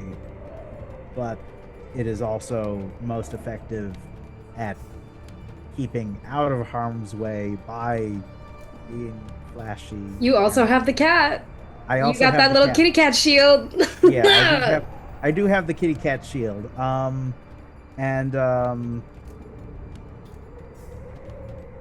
Actually, yeah. Is there like among the debris? Is there like a some kind of string or ribbon or something that I can just trail behind Absolutely. me? Yeah. So yeah, I'm gonna put the cat down and just trail some string or something behind me for the cat to chase. and she's going to loudly have a fun old time doing it. Just playing with the cat, because she's in her child aspect, and she's just gonna play with the cat, and she is going to yell up to the entity and invite it to play with them. Excellent. That's cool. That's a very cool idea. Okay, roll your dice. Okay. Oh boy. Triple minus, and she gets flattened. Oh, okay. We've got double plus. Okay. I think the cat follows you and plays in such a youthful fashion that it almost draws you into your childish form again. Well, she is in the child form right now. Oh, are you? For some reason, Yeah. I thought you were still in mother. No. So yeah, it reinforces your childish form. You feel so at home, the two of you together. And as the kitten rolls and gambols off to the north, following you, it rolls up against one of the buildings, and as it recovers itself, it bumps against something that just glistens ever so slightly as it resettles against the side of the building, and the kitten runs away from it, trailing that string that you were playing with. As you reach down, it is undeniably a crown. A circlet made of evergreens. The beautiful needles carefully wound out of silver wire and warm to the touch.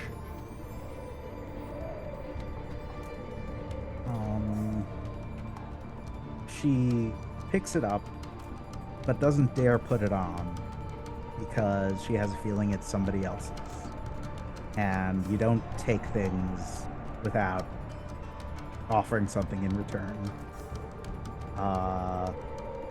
But she's gonna hold on to it because you might be able to return it to its rightful owner. But yeah, she's going to continue just kind of remaining in the heart of a child, because that seems to be the best way to resonate with this entity. Excellent. Hazel and Larkspur, what are you going to do?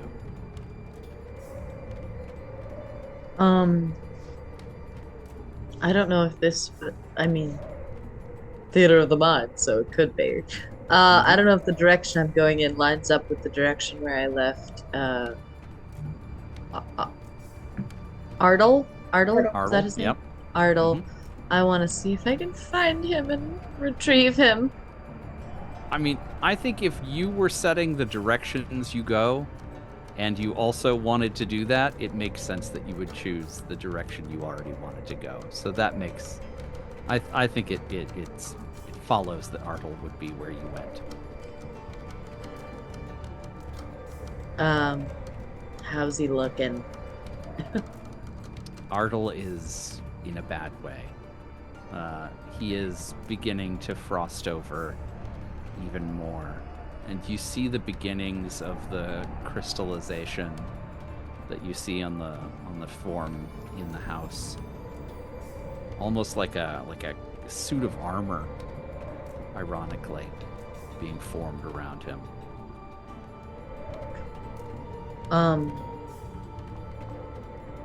I think I wrap my arms, and even like my clothes are just made of bits from the forest, but any bits that I can wrap around him.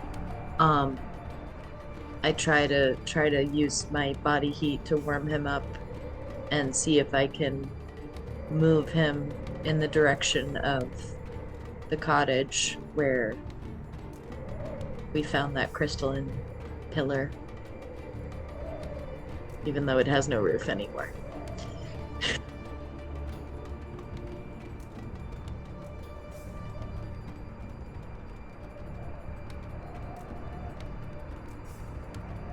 Would you like to call upon one of your aspects? I would love to call upon one of my aspects, in fact. I have written down as one of your aspects that Hazel is warm. So I think that if you are willing to expend that resource, as all of you begin with 3 fate points,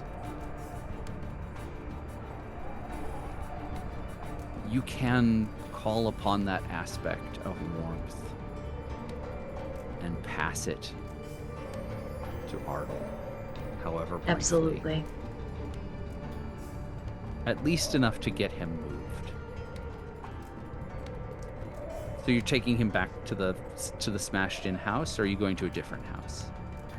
I mean, is that where did we decide where we were going to meet after we'd gathered our items? Well, I left the flower there. Yeah, so I figured that was probably where we Okay. were gonna regroup. So the flower in the bowl is still on the counter or table in there. It's at the foot of the statue now, Oh, right. because I hid unsuccessfully. So yeah, I think Hazel, you can, as the creature wheels about trying to make sense of your movements, hootaloo back and forth, slowly thawing Ardle as you go. How about Larkspur? He makes his way down one of the side streets, looking to and fro. I think Larkspur has learned the art of making a whistle answer back. Not with a sound, but with a glint of light, a sparkle. And he is going from corner to house with a little whistle, sort of an intent in different directions to see if anything whistles back. That's very cool. And spoke like an aspect. I'm gonna write it down. So Larkspur, would you like to spend one of your points? Yes.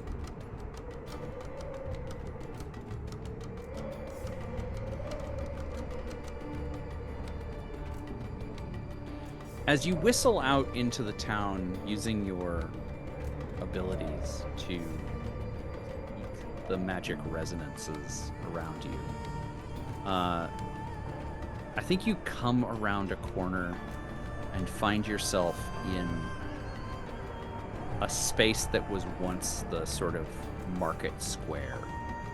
You can tell because there's a great standing stone here. And the standing stone is marked with an ancient language that I think is just on the edges of your recognition. But clearly carved into the face of the stone is a depiction of a young man with a circlet on his head and a cat by his side. And in his hands, he bears a basket full of the last crops of the season. A basket of the goods that will survive until spring.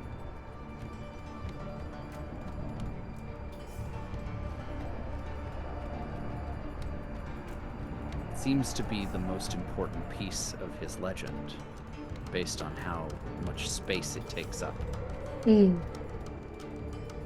And I think you see in this market square, placed up against what must have been a fountain at one time,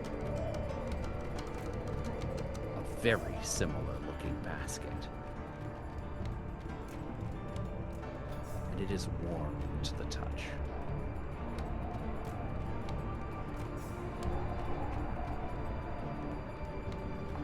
Are there... I know everything's frozen in time, and I'm in a market. Are there stalls? Is there... It does not appear to have been a market day on the day that this town froze. So there's not a lot of stalls here, but you do see a couple carts nearby that are manned by pillars of stone, crystal. They must have at one time had wares upon them, though now it is impossible to tell what they would have been hawking.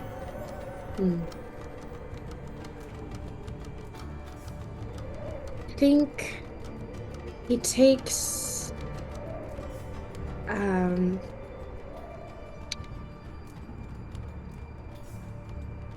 thin piece of birch bark from his pack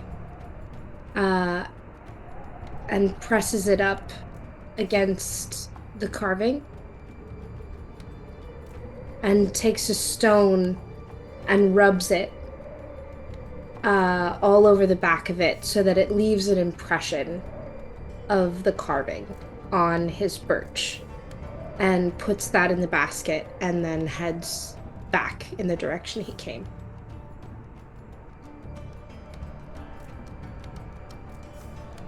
In that moment, as the three of you complete your chosen maneuvers, there is a sudden rush of cold that passes through the town. A biting wind. Those of you in Chicago today will know exactly the kind I mean. It cuts to the bone of you. And that subsonic rumble carries up from your toes and rattles your teeth as each of you begin to feel that slowly encroaching frost at the tips of your fingers. Pinchtooth, the curse that is on you, grabs hold deeper, and the inky creature stomps its feet, shaking all of you. It brings down rattling noises from all around the town. Where you are in the house, those of you who have gotten back, it does not dislodge anything that wasn't already fallen. But you can tell that the creature is growing increasingly impatient. So that's an additional 1 stress for everyone. First stress, Hazel. All right. You've collected your objects. What will you do now? I think I take a consequence.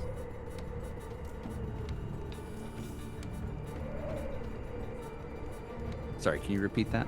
Oh, sorry. Let me turn the gate. I think I take a consequence. Ooh, oh yes, you will take a consequence. Thank you. You're absolutely right. Since we're doing this, let's do it. Yeah. Okay.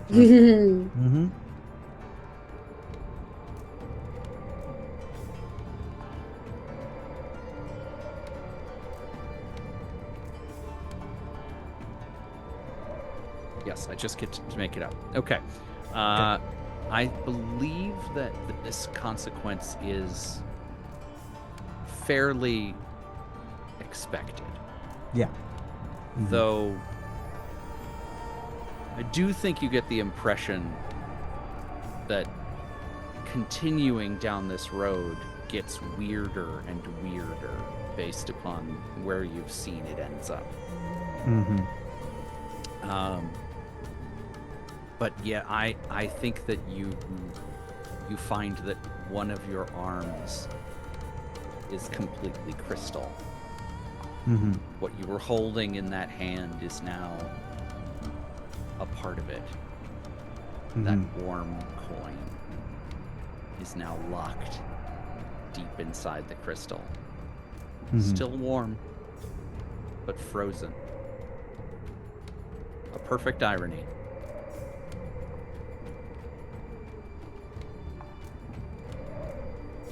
What do we do, friends?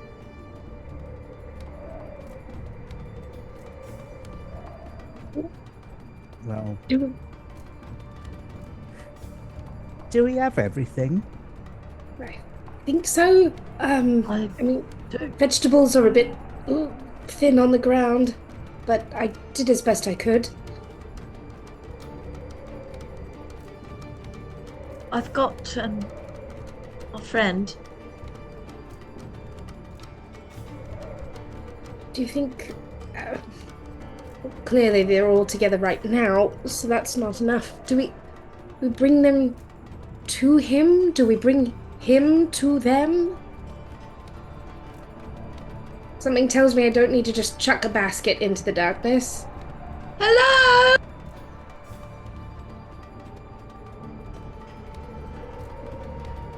There is Your a Highness! high-pitched, there is a keening noise as the creature seems to take notice of you. We've made a party for you. It's a homecoming. We're all waiting for you to arrive.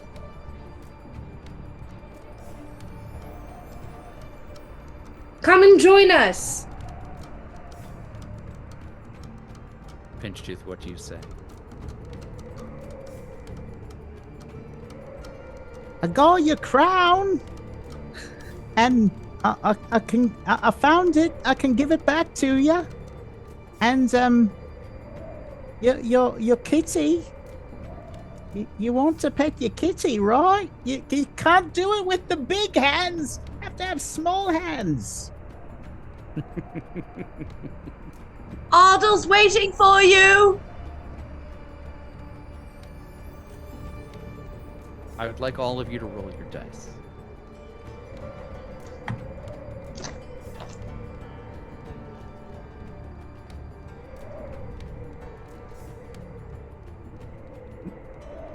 Oof, that's a -1. Neutral again. Neutral.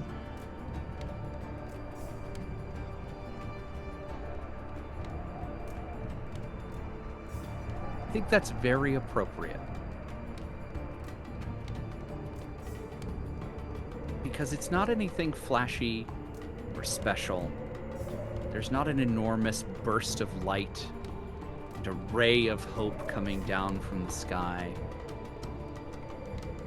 It is the three of you and Ardle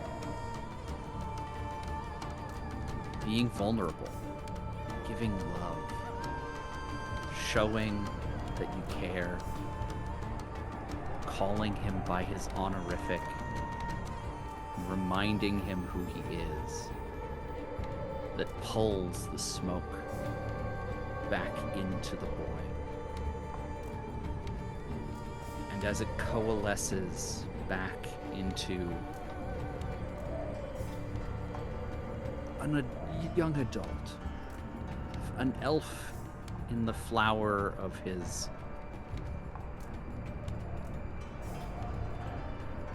brushes the frost of his hair, calls his cat to him. As the cat whines about his feet, he steps forward and leans down to Ardle and gives him a kiss. Hazel, do you still have the heart? Hold it out to him. He reaches out for it and takes it from you. He looks at Ardle. He says, all this time, I thought you'd given it away. Thought you'd lost it. Sold it, traded it. But it was you that was lost, wasn't it? And then me. And he gives him a big hug as the crystal begins to retreat from around Ardle's body. You can feel the cold beginning to move away from your limbs, especially you, Pinchtooth. And as you step outside to follow the two of them, the Prince of Winter in all his finery, crown on his head, flower in his basket, you can see the beginnings of the first buds of spring popping through the frost in their beautiful white glory.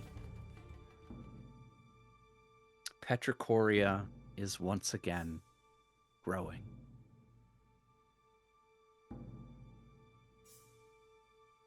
The King of Seasons smiles down on you from the forest, and an ash leaf blows across your path. You do want to be together. You do want community and care. You are a part of your people. And your story begins. But this story ends there, as our heroes are once again ready to return back home, back to Hope's Grove. Thank you.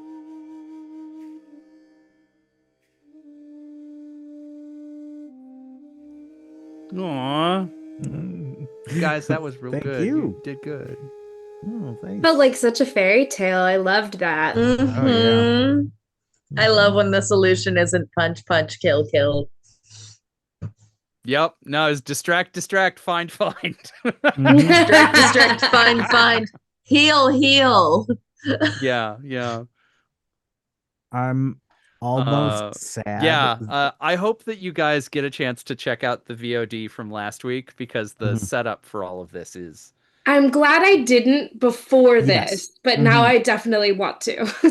I watched the beginning and didn't get to finish, and I'm also very glad because yay. That was so fun. Oh, what a treat. I'm sorry, Zach, what were you going to say, my love? I was almost sad that the prince didn't try to slam me with his fist again, because I had the perfect counter. I figured it out.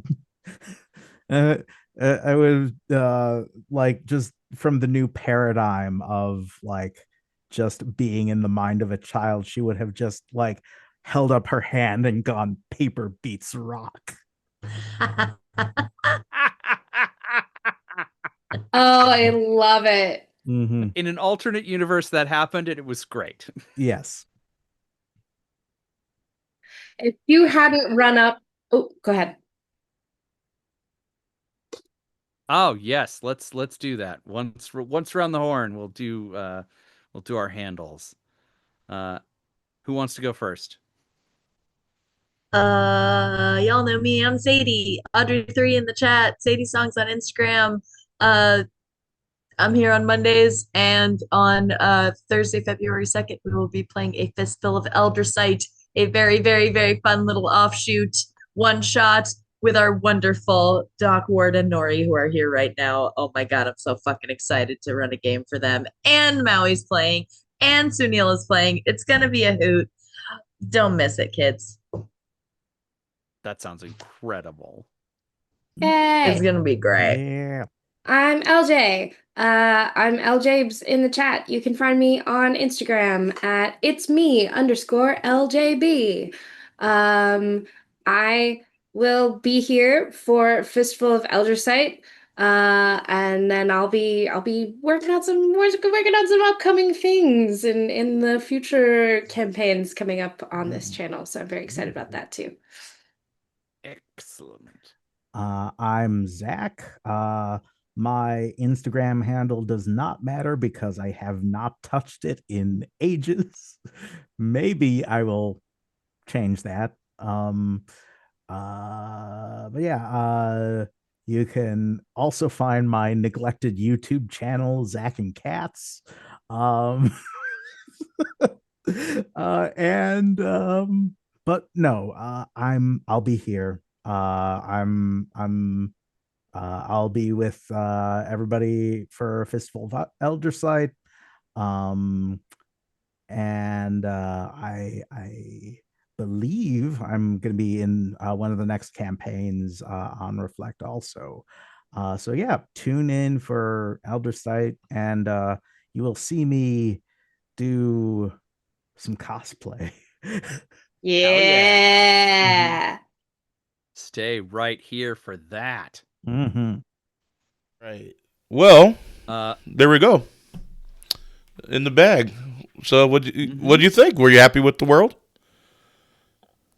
Me? Yeah, absolutely. Yeah, man. Yeah, I'm so pleased with how it all worked out. I was surprised at myself for staying mostly to our outline. I'm not always as good at that as I like to take the inspiration as it comes. Yeah, you do. Yeah, that's that's something that we should talk about in some of our upcoming conversations about world building and session making. Is toss it out if it's not serving you in the moment, right? Exactly. Like, follow what the characters are doing so that the characters can do some cool shit. So, yeah, that's it for us tonight, everybody. Thank you so much for watching. Tune in next week. We'll have Sarah on. I believe that's finally happening. We've been playing it by ear due to some things that she's going through. But I believe that next week is the week. So be on the lookout for that. Yeah, if all the stars align. Yes. All right. Bye, everybody. Bye. Oh, wait. Did you do your sign off? Do your sign off. You got to tell people where they can find you and all the Indecisionist things. You can find me at The Indecisionist on all of the social media platforms I can be bothered to be on. And they're all linked on my website, which is in the chat right now, indecisionist.com. You can also check out my free monthly online gaming event, TTRPG Pickup Con, at ttrpgpickupcon.com, which is secretly the same website, so it's all at indecisionist.com. So check that out. It is a great opportunity to try out a bunch of new games, especially from small publishers. So get in there. I've had the pleasure of doing it both as a player and as a DM, and it is so much fun. Highly recommend TTRPG Pickup Con. Yeah, absolutely wonderful. All right. Good night, everybody. Bye. Good night.